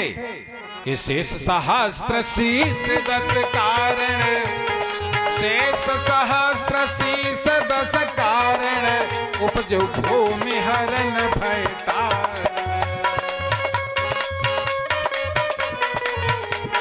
12 बजे रात्रि में ही वो जो ब्रह्मास्त्र बनाए थे उसको कई खंड में तोड़कर फेंक दिया।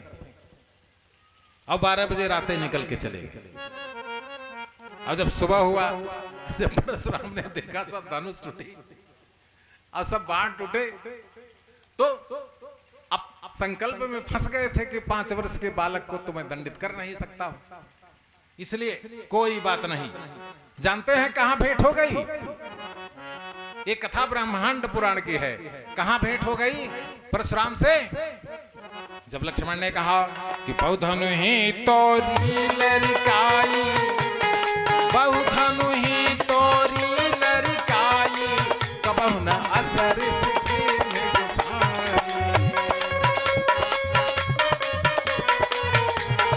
ये धनु पर ममता के ही तो सुनिरसाई, कही भृगुकुल के तो।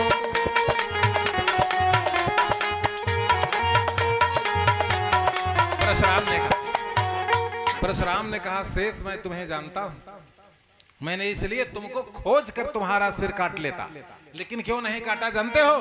बोले, बालक जाने बधेउ नहीं तो ही, बालक जाने बधेउ नहीं तो ही, केवल मुनि जड़ जानहु मोहि।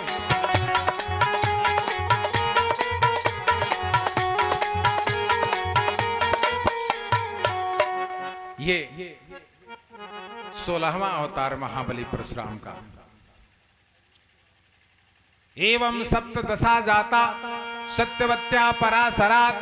श्री सुखदेव जी ने कहा, महाभाग परीक्षित, 17वें अवतार में स्वयं भगवान विष्णु ही व्यासाय विष्णु रूपाय एक मल्लाह की कन्या जिसका नाम मत्स्यगंधा था, आगे चलकर के योजनगंधा हुआ, इसी का नाम सत्यवती था। और वशिष्ठ के पुत्र महर्षि पाराशर के संवेग से, दोनों के तेज से 18वें व्यास की उत्पत्ति हुई, जो स्वयं विष्णु के नाम से जाने जाते। अब संख्या आई 18वें अवतार की। अब जान लीजिए अवतार संख्या कितना? 18। 8 1 9 9 की संख्या पूर्ण अंक है। अब सब यहां पर देखिए, सब प्रबंधक ही बैठे हैं, सब बड़े बड़े ना। 9 के बाद कोई संख्या नहीं, नीचे आएगी, आगे नहीं जा सकता ना। तो ये पूर्ण ब्रह्म का अवतार किसका है? बोले नवमी तिथि मधुमास पुनीता, शुक्ल पक्ष अभिजित हरि प्रीता।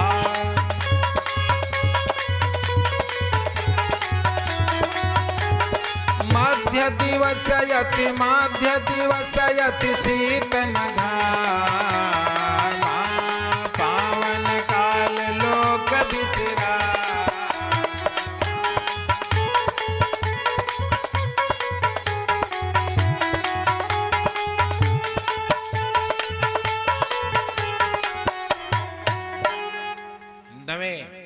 उन 18वें अवतार में अंतर्यामी परमात्मा भागवत के 9वें स्कंद में किसका अवतार होता है? रामावतार। ये आर्ष रामचरितमानस महर्षि वाल्मीकि के भी 18वें अध्याय के 9वें श्लोक में इनका प्राकट्य होता है। यहां भी 9, वहां भी 9 और यहां भी 9। देख रहे हैं ना, मानस में भी 9, भागवत में भी 9, 18 8 1 9 और आर्ष रामचरितमानस महर्षि वाल्मीकि के 18वें अध्याय के 9वें श्लोक में गृहेषु कर्कटे लग्ने वाग्पता बिंदुना सह औषध्यो जात जगन्नाथ सर्वलोक नमस्कृतः। 18वें अवतार में भगवान का रामावतार होता है। अनुभव जी बताइए, भगवान राम का जन्मदिन क्या है? क्योंकि यहां पर 18वां अवतार आया है, राम का अवतार।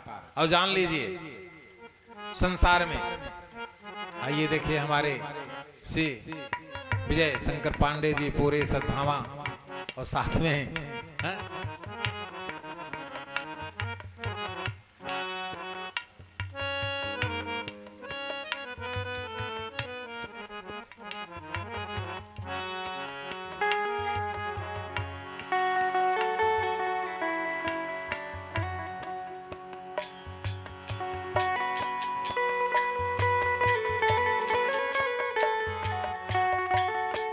अनुभव पांडे जी बताइए, आप पत्नी दोनों लोग बताइए, भगवान राम का जन्मदिन क्या है?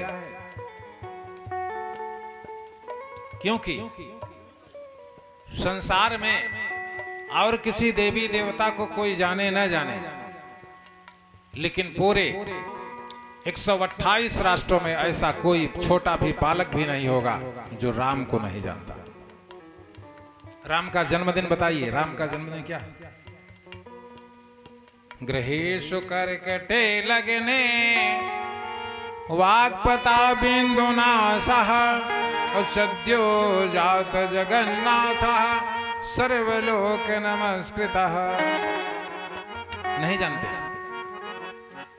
बोले नवमी भौम बार मधुमासा, मंगलवार नवमी भौम बार मधुमासा अवधपुरी यह चरित प्रकाश।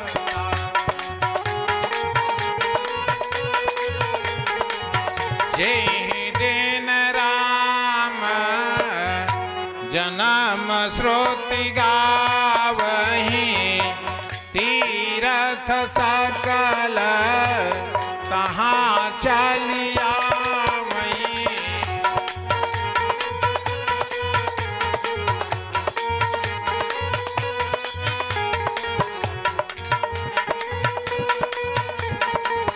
मंगलवार को भगवान राम जन्म लेते हैं। इसी प्रकार से 19वें अवतार की कथा यम्रव्रजंत मनो कपेतमपेत कृत्यम उदैपायनो विरह कातरया जुहावा त्रेति तन्मयतया। बोले तरवो भिनेदो स्तम सर्वभूत हृदय मुनिमान तोषमे।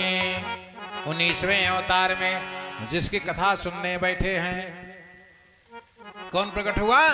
बोले तमुदभुतं बालकमं क्षणम चतुर्भुजं शंखगदायुधाभिधं श्रीवत्सलक्ष्मङ्गलशोभकौस्तुभं पीताम्बरासान्द्रपयोगशोभनम् महार्यवेदोर्यकिरीटकुण्डलं दिशाभिषक्ते सुसहस्रकुन्तलम् उद्यमकाञ्चन दृग्कङ्कणादिभिर्विरोचमानं वसुदेवयच्छतः। मंगलवार को भगवान राम और बुधवार को निशीथे अतम उद्भूते जायमाने जनार्दने देवक्याम देवरूपिणया जाता सर्वगुहाशया। बोले श्री कृष्णचंद्र भगवान की जय हो।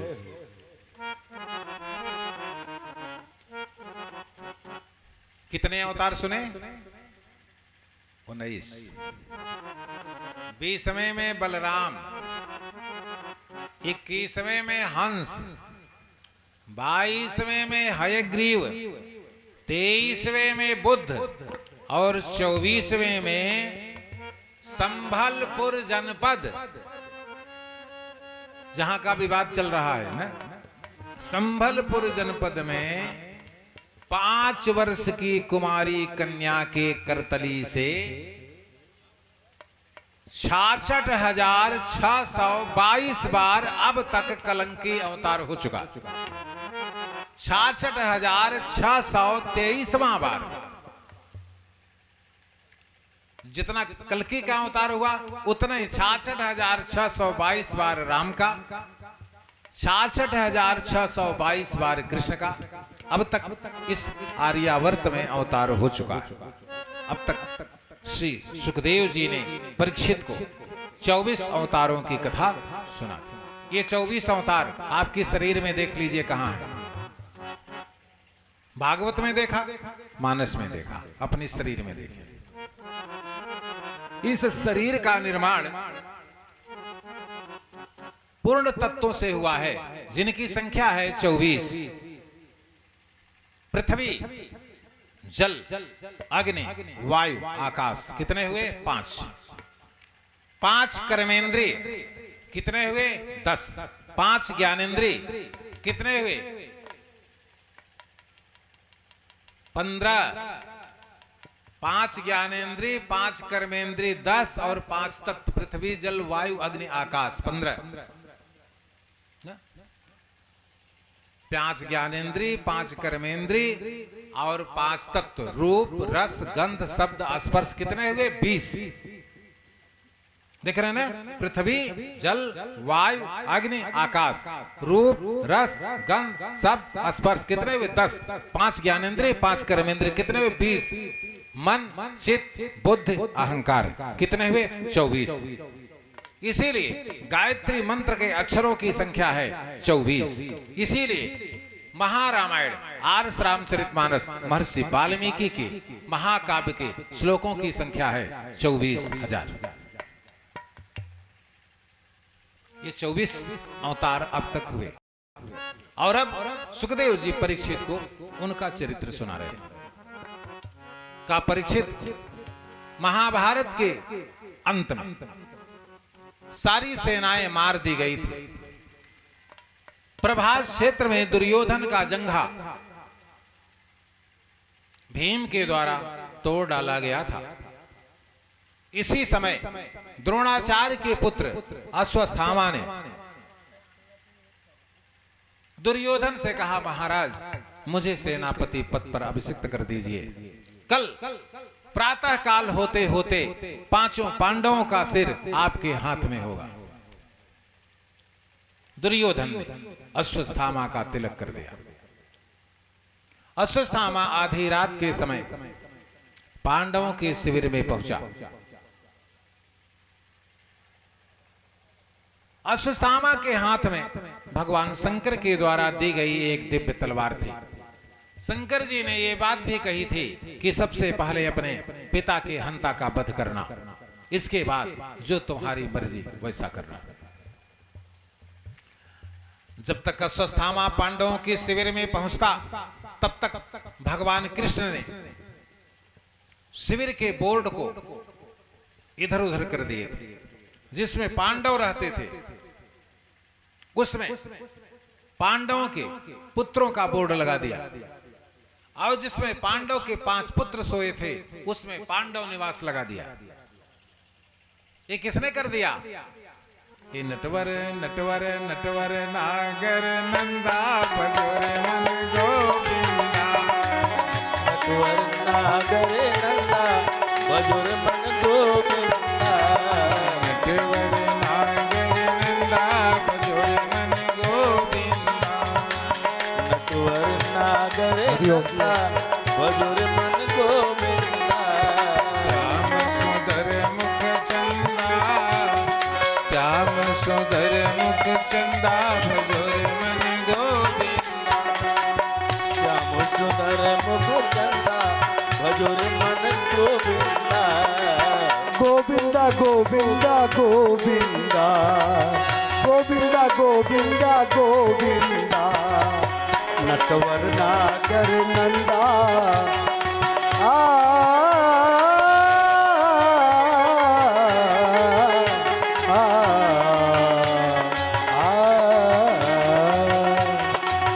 नटवर नागर नंदा भजोर मन गोविंदा, नटवर नागर नंदा भजोर मन गोविंदा। जिम नदियन में गंगा जी बड़ी है, नदियन में गंगा जी बड़ी है, नदियन में गंगा जी बड़ी है, जिन नदियन में गंगा जी बड़ी है।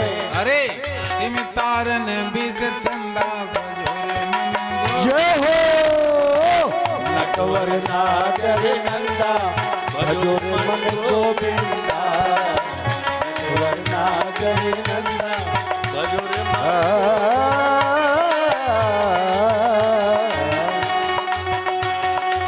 गोविंदा गोविंदा गोविंदा गोविंदा गोविंदा गोविंदा, नटवर नागर नंदा भजोर मन गोविंदा, भजोर मन गोविंदा। बोले श्री कृष्णचंद्र भगवान की जय हो। देखिए, भगवान जिसकी रक्षा करेंगे उसको कौन मार सकता? भगवान ने तो पहले ही कह दिया था, अर्जुन हम तुम्हारी रक्षा करेंगे, लेकिन इतनी बात ध्यान रखना, सर्वधर्मान परित्यज्य मामेकं शरणं व्रज अहम त्वां सर्वपापेभ्यो मोक्षयिष्यामि। जो भी काम करना मुझसे पूछ कर करना। तो अश्वत्थामा को अर्जुन तो नहीं देख पा रहे थे किया गया है, लेकिन भगवान तो देख रहे थे ना कि अश्वत्थामा आ रहा है, इसलिए शिविर को अल्टी पल्टी कर दिया। क्रोध में पहुंचकर सबसे पहले अपने पिता के हंता धृष्टद्युम्न का सिर धड़ से अलग कर दिया। और संगात संजायते कामः कामात् क्रोधो भिजायते क्रोधात् भवति सम्मोह सम्मोह स्मृति भ्रम स्मृति भ्रंशात् बुद्धिनाश। अश्वत्थामा के हाथ खून से सने हुए थे, इसलिए देखा पांडव निवास, इसलिए उसी शिविर में घुस गया और 5 पांडवों के पुत्रों का सिर काट दिया। ये 5 पांडवों के पुत्र, ये भागवत की कथा है, लेकिन इसके पूर्व की कथा देवी भागवत में है।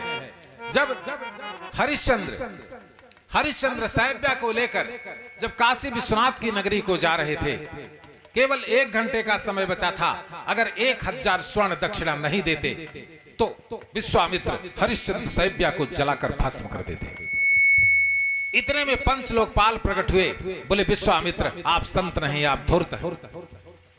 5 वर्ष के बालक को और सत्यवादी राजा हरिश्चंद्र और उनकी पत्नी को आप इस प्रकार से प्रताड़ित कर रहे हैं। महर्षि विश्वामित्र ने अपने कमंडल से जल निकाला और बोले पंच लोकपालों, तुमने हमारा अपमान किया है, इसलिए जाओ, अब तुम देवता नहीं रहोगे, तुम मृत्यु लोक में मानव के रूप में तुम्हारा अवतार होगा।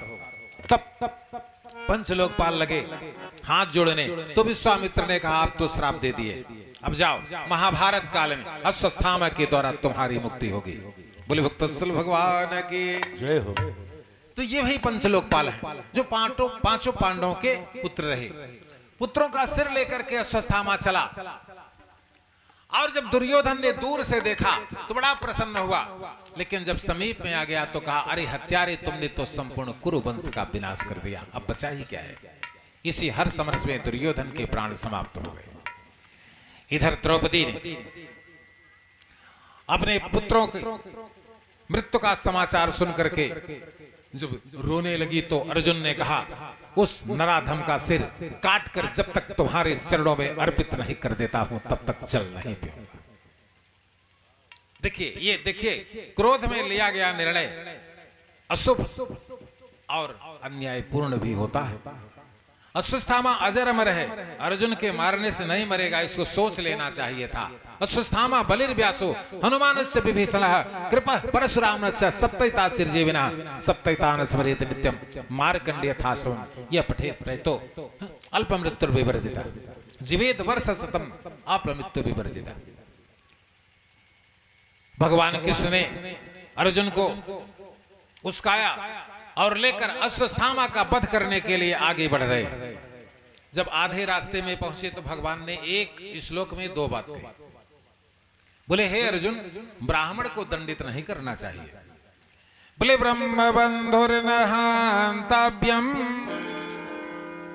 बोले ब्राह्मण को दंडित नहीं करना चाहिए, लेकिन आतताई बधारहण, आतताई ब्राह्मण को मृत्यु दंड दे देना चाहिए।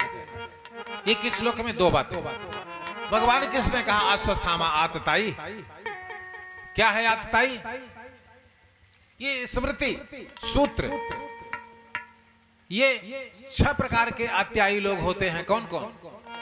अग्निदा गरदश्चैव शस्त्रपाणि धनापह क्षेत्रदारापहर्ता च खडेते आततायिनः। खलिहान में आग लगाने वाला, किसी का बढ़ा घर जला देने वाला, आतताई संख्या 1। अग्निदा गरदश्चैव, किसी को विष पिलाकर मार डालने वाला, आतताई संख्या 2। शस्त्रपाणिर, हाथ में धारदार हथियार लेकर दौड़ाने वाला, मार डालो इसको, ये आतताई संख्या 3 है। मारे ना मारे लेकिन दौड़ा रहा है ना। शस्त्रपाणिर धनापह, किसी ब्राह्मण की संपत्ति लेने के बाद नहीं दूंगा, जो करना हो कर लो, आतताई संख्या 4।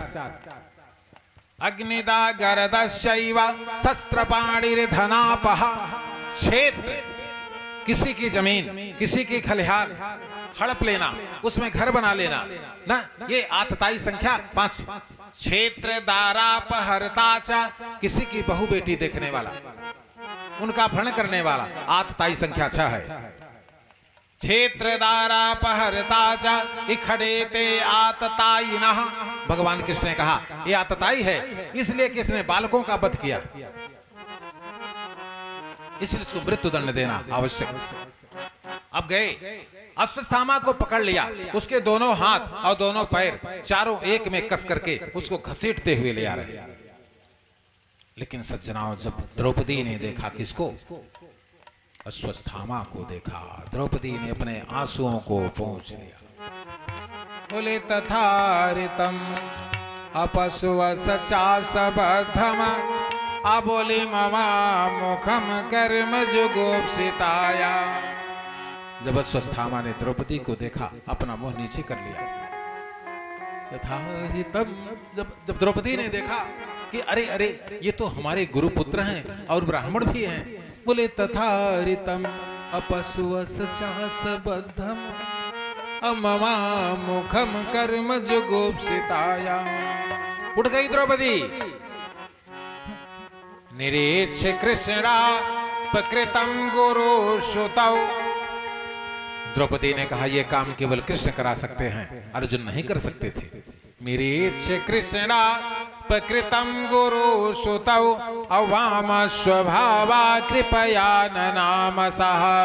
अश्वत्थामा को दंडवत प्रणाम किया और जब प्रणाम किया तो अर्जुन और भगवान कृष्ण दूर हट गए। करती क्या है? उवाच, बंधनों को खोल रही है। उवाच चासहन्तस्य, जिसने इनके 5 पुत्रों को मारा था उसका बंधन खोल दिया। और कहती क्या है? अरे आप लोग पागल हो गए हैं, कभी गुरु पुत्र और ब्राह्मण को दंडित करना चाहिए क्या? आप त्रेता का इतिहास भूल गए जिसमें भगवान श्री राम ने ब्राह्मण को अदंडित कह करके छोड़ दिया था? आप उस इतिहास को दोहरा नहीं रहे हैं बल्कि अपराध का कार्य कर रहे हैं। वाच चासहन्तस्य बंधनानयनं सती मुच्यताम शेषा। बोली ब्राह्मणा नितरौ गुरु। ये ब्राह्मण है, समझिए, ये भागवत महापुराण है। ब्राह्मण पूज्य होते हैं।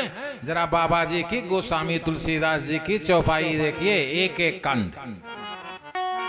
बाल कांड रामचरितमानस में 37 बार गोस्वामी तुलसीदास जी ने ब्राह्मणों का अभिनंदन वंदन किया है। कितनी बार? 37 बार। एक पहला बालकांड। बोले विप्रबिंद बंदत दो भाई मन भावत ययसी से पार।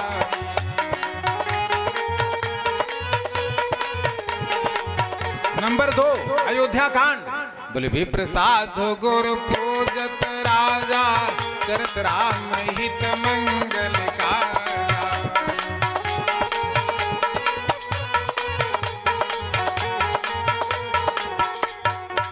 अरण्य कांड में तो भगवान राम ने यहाँ तक कह दिया कि ब्राह्मण चाहे मदिरा पान करता हो, ब्राह्मण चाहे मांस भक्षी हो, ब्राह्मण चाहे हत्यारा हो, लेकिन सभी के पूजनीय है। क्या कहा? बोले सोनो गंधर्व कहब सत तो ही मोहिन सुहाई ब्रह्म कर त्रोही।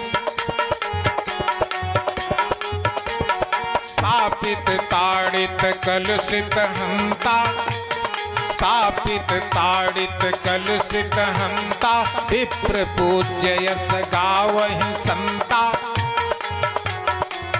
किष्किंधा कांड। भगवान राम की ब्राह्मण भक्ति। बोले मसक दंश बीते हिम त्रासा, जिम तिज द्रोह करत कुल नासा।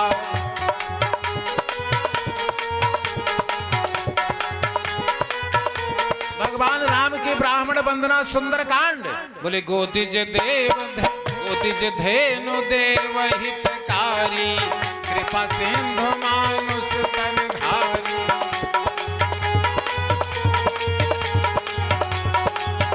लंका कांड। भगवान राम की ब्राह्मण भक्ति। रावण से लड़ने आए हैं, लेकिन सबसे पहले रावण को प्रणाम करते हैं। बोले यस कही रथ रघुनाथ चलावा, विप्र चरण पंकज सिर नावा। उत्तर कांड।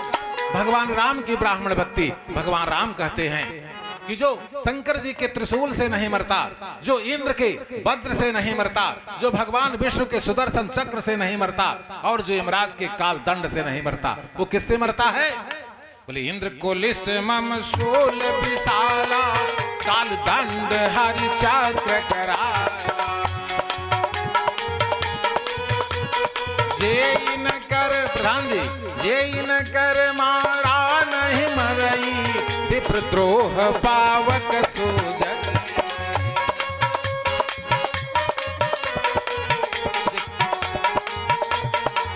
ये है ब्राह्मण। ब्राह्मणा ब्राह्मणो कते।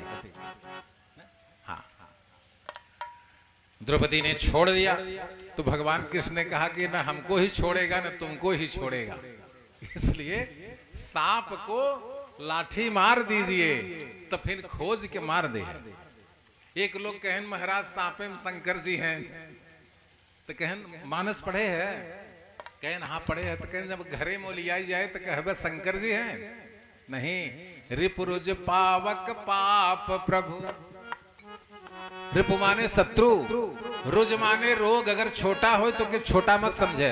रिपुरुज पावक अगर अग्नि कतों कपड़ा पकड़े बा ते मत समझा कि का कैले रिपुरुज पावक पाप पाप अगर छोटा बा तो कर गंगा नहाय के समाधान कैले है रिपुरुज पावक पाप प्रभु आही सांपे के बच्चा समझ के घरे में जिन छोड़ दे है न 10 दिन में बड़वार होए तो केहू के तकिया के तरे चला जाए और काट ले तो कहें रिपुरुज पावक पाप प्रभु आही न गनी इन छोट करी समझ गए कि नहीं समझ गए। तो कहने का तात्पर्य अश्वत्थामा को दंड देना है। कहा ऐसा करते हैं अर्जुन इसका मूड बनवा दो और इसके ललाट में मणि है इसको निकाल लीजिए ये भी एक प्रकार का मृत्यु दंड है। ऐसा करके छोड़ दिया। एक ही कॉलेज में पढ़ते थे कि नहीं पढ़ते थे एक ही कॉलेज में पढ़ते थे ना अर्जुन उनके सहपाठी थे कृष्ण भी सहपाठी थे इसलिए अश्वत्थामा ने कहा अब बदला लेंगे। अभी तक कुरुवंश में मैंने एक दव जातक को छोड़ दिया था लेकिन अब नहीं छोड़ूंगा। उत्तरा के गर्भ में केवल एक बालक पैदा पल रहा है। अश्वत्थामा ने नारायणास्त्र का संधान किया और वह लोहे के लपलपाते हुए 7 बाणों से होकर चला और उत्तरा के गर्भ पर मंडराने लगा। लेकिन जान लीजिए पांडे जी अगर घर में कोई पुजारी है उपासक है माताएं हैं जो संध्या सवेरे भगवान की पूजा करते हैं अगर आने वाले संकट के पूर्व अगर भगवान का नाम जप स्मरण करना चालू कर दे क्या चालू कर दे कम से कम आधी रात तक क्या बोले राधे राधे राधे राधे राधे राधे राधे इन आई की धीरे धीरे बोले जपहि नाम जन आरत भारी जपहि नाम जन आरत भारी मिटे को संकट हो ही सुखार।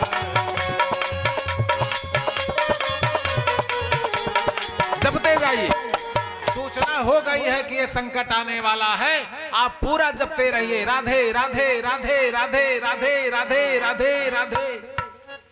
देखिए सबेर होत संकट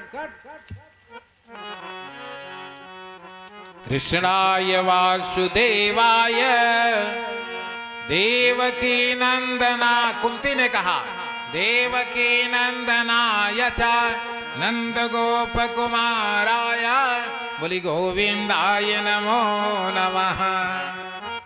आ गए भगवान।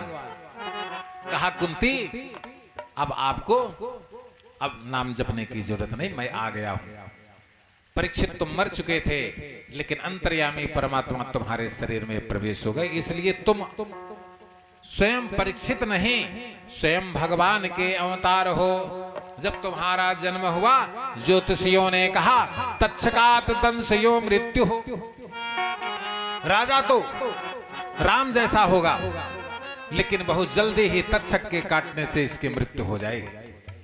जैसे ही महाराज परीक्षित सिंहासनारूढ़ हुए ज्यादा नहीं 30 वर्ष बिता था तभी क्या हुआ यदा परीक्षित कुरजांगले वसन कलिम द्वापर गया कलिम प्रविष्टम निज चक्रवर्तितः बोले निशम्य वार्ता अबोले मनति तत प्रिय अवसरास्तनम संयुग सौंडिराददे। 30वें वर्ष कलियुग प्रवेश कर गया। लोगों के कहने से कलियुग का पता लगाने लगे। सरस्वती नदी के तट पर भारतवर्ष में सरस्वती नदी कहां है सरस्वती नदी भारतवर्ष में कहां बहती है नहीं प्रयाग में नहीं ब्रह्म नद्याम भागवत तृतीय स्कंद ब्रह्म नद्याम सरस्वत्याम आश्रमः पश्चिमे तटे सम्या प्राशयति प्रोक्तः ऋषीणाम सत्र दर्शनः। बद्री नारायण से करीब 19-20 किलोमीटर उत्तर की तरफ सरस्वती नदी 7 धाराओं से होकर बहती है। उसी की एक धारा अलकनंदा भी है उसी की एक धारा सीता भी है जिसने महाविनाश की लीला कर दी। देख रहे हैं कि नहीं देख। उसी के पश्चिमी तट पर वेदव्यास का आश्रम है जहां आज भी भागवत की कथा चल रही है। वहीं कलयुग ने एक गाय और एक बैल जिसके 3 पैर टूट चुके थे उनको एक जुए में जुखड़कर डंडे से पीट रहा था। परीक्षित ने धनुष पर बाण चढ़ा। ये धर्म थे और पृथ्वी। पृथ्वी कौन थी गाय और धर्म कौन थे बैल। अब देखा, सरकार जिसकी है वो धर्म की रक्षा कर रहा है। पांडे जी, सरकार जिस धर्म कौन है? यही बछड़े और सांड, यही धर्म है ना। लेकिन देखा विरोधियन का भाषा सुना, उन्हें कुछ न मिले, केवल यह कहीं गाय और सांड। हाँ। जबकि धर्म रक्षति रक्षति, माननीय योगी जी ने उनकी देखी देखा मध्य प्रदेश सरकार, उनकर देखी देखा महाराष्ट्र सरकार, सभी सरकार ने अपने यहाँ अंकुश लगा दिया, गोवध पर लगा दिया कि नहीं लगा दिया। आज सांड ही क्या है? धर्म है। आप देखिए, कभी सांड रास्ते में बैठता है तो आगे वाला पैर अपना फैला के बैठता है। इनको धर्म कहा जाता है। इसीलिए जब शंकर जी के मंदिर में जल चढ़ाने जाते हैं तो क्या करते हैं लोग? अपनी गुप्त मनोकामना जो है उसको नंदी के कान में कह देते हैं। बात समझ गए? अब जब नंदी के कान में कह देवे तो हर काम समझा 100% होई। इसलिए नंदी किस लिए है? धर्मेण हन्यते व्याधि, धर्मेण हन्यते ग्रहा, अधर्मेण हन्यते शत्रु, यतो धर्मः ततो जयः। कलियुग ने अपना मुकुट उतार कर परीक्षित के चरणों में रख दिया। शरण में आ गया कलियुग। इसलिए महाराज परीक्षित ने कहा, आज तो कुछ बात नहीं करेंगे, कल हस्तिनापुर आओ। कलियुग को हस्तिनापुर बुलाकर कलियुग को रहने के लिए 4 स्थान प्रदान किए। पहला स्थान दूत, दूत का शाब्दिक अर्थ है जुआ, और दूत का भावार्थ है झूठ। माने झूठ बोला काम चलाऊं सरकार।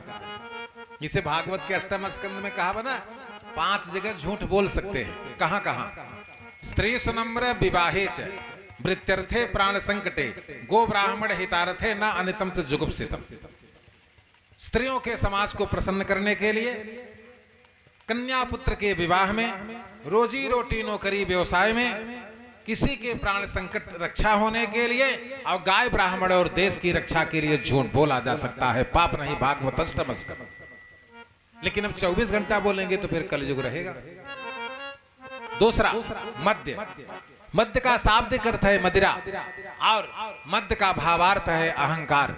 रूप का अहंकार, बल का अहंकार, धन का अहंकार, पावर का अहंकार, जहां कहीं भी रहेगा कलयुग उससे अपना ग्रास अवश्य बनाएगा। तीसरा पर स्त्री संग, अधिक विषयों का चिंतन, ठीक। और चौथा हिंसा, हिंसा का शाब्दिक अर्थ है हत्या, और इसका भावार्थ है निर्दयता।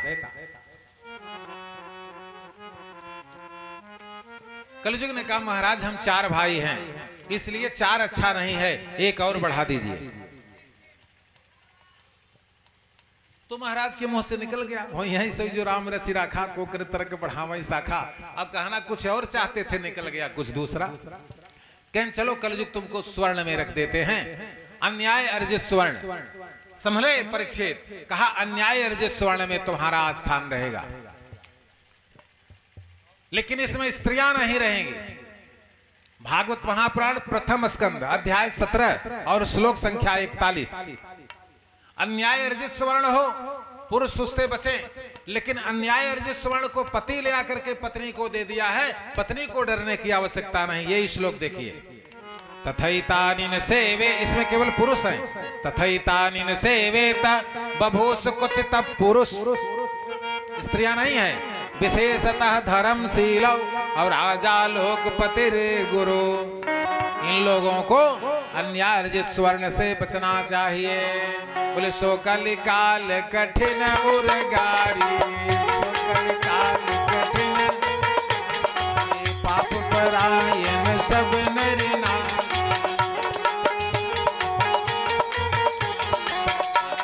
इस प्रकार से महाराज परीक्षित का शासन चलने लगा। एक दिन अश्व पर बैठे और अन्याय अर्जित महाराज जरासंध का मुकुट धारण करके जंगल की यात्रा करने लगे। प्यास लगी, समिक ऋषि का आश्रम था। समिक यम नियम आसन प्राणायाम प्रत्याहार ध्यान धारणा से समाधिस्थ हो चुके थे। उनसे जल मांगा, उनको तो सुनाई पड़ नहीं रहा था, तो उतरे और एक मरा हुआ सांप समिक ऋषि के गले में लपेट दिया। दूर में उनका पुत्र श्रृंगी खेल रहा था 5 वर्ष का, वो आया और कहा, हस्तिनापुर नरेश, जिनके राज्य में हम ऋषियों महर्षियों का सम्मान होता है, उन्हें अपमानजनक इस निकृष्ट कर्म को करने के आरोप में हम श्राप देते हैं। हे हस्तिनापुर नरेश, मैं समिक ऋषि का पुत्र ऋषि श्रृंगी अपने पिता के कमंडल से जल निकालकर श्राप देता हूं कि आज के 7वें दिन यही तक्षक जीवित होकर के तुम्हें डस लेगा और संसार का कोई भी मंत्र तंत्र देवता तुम्हारी रक्षा नहीं कर सकता। इदम लंघित मर्यादम तक्षकम सप्तमे हनि दंश शस्मि कुलांगारः योदितो में तथा द्रोहम। इस प्रकार से महाराज परीक्षित, तुम्हें जानकारी हुई और तुम हस्तिनापुर छोड़ करके गंगा के दक्षिणी तट पर अब भागवत सुनने के लिए आए हो, इसलिए तुम्हें एक एक करके भागवत की कथा सुनाते जाएंगे, क्योंकि अब तुमने तुम्हारा चरित्र भी सुन लिया है। बोले भक्तवत्सल भगवान की, बोले श्री कृष्ण गोविंद हरे मुरारे, नाथ नारायण वासुदेव। श्री कृष्ण गोविंद हरे मुरारे, हे नाथ नारायण वासुदेव। श्री कृष्ण गोविंद हरे मुरारे, हरे मुरारे, हे नाथ नारायण वासुदेव। श्री कृष्ण गोविंद हरे मुरारे, हे नाथ नारायण वासुदेव। हे नाथ नारायण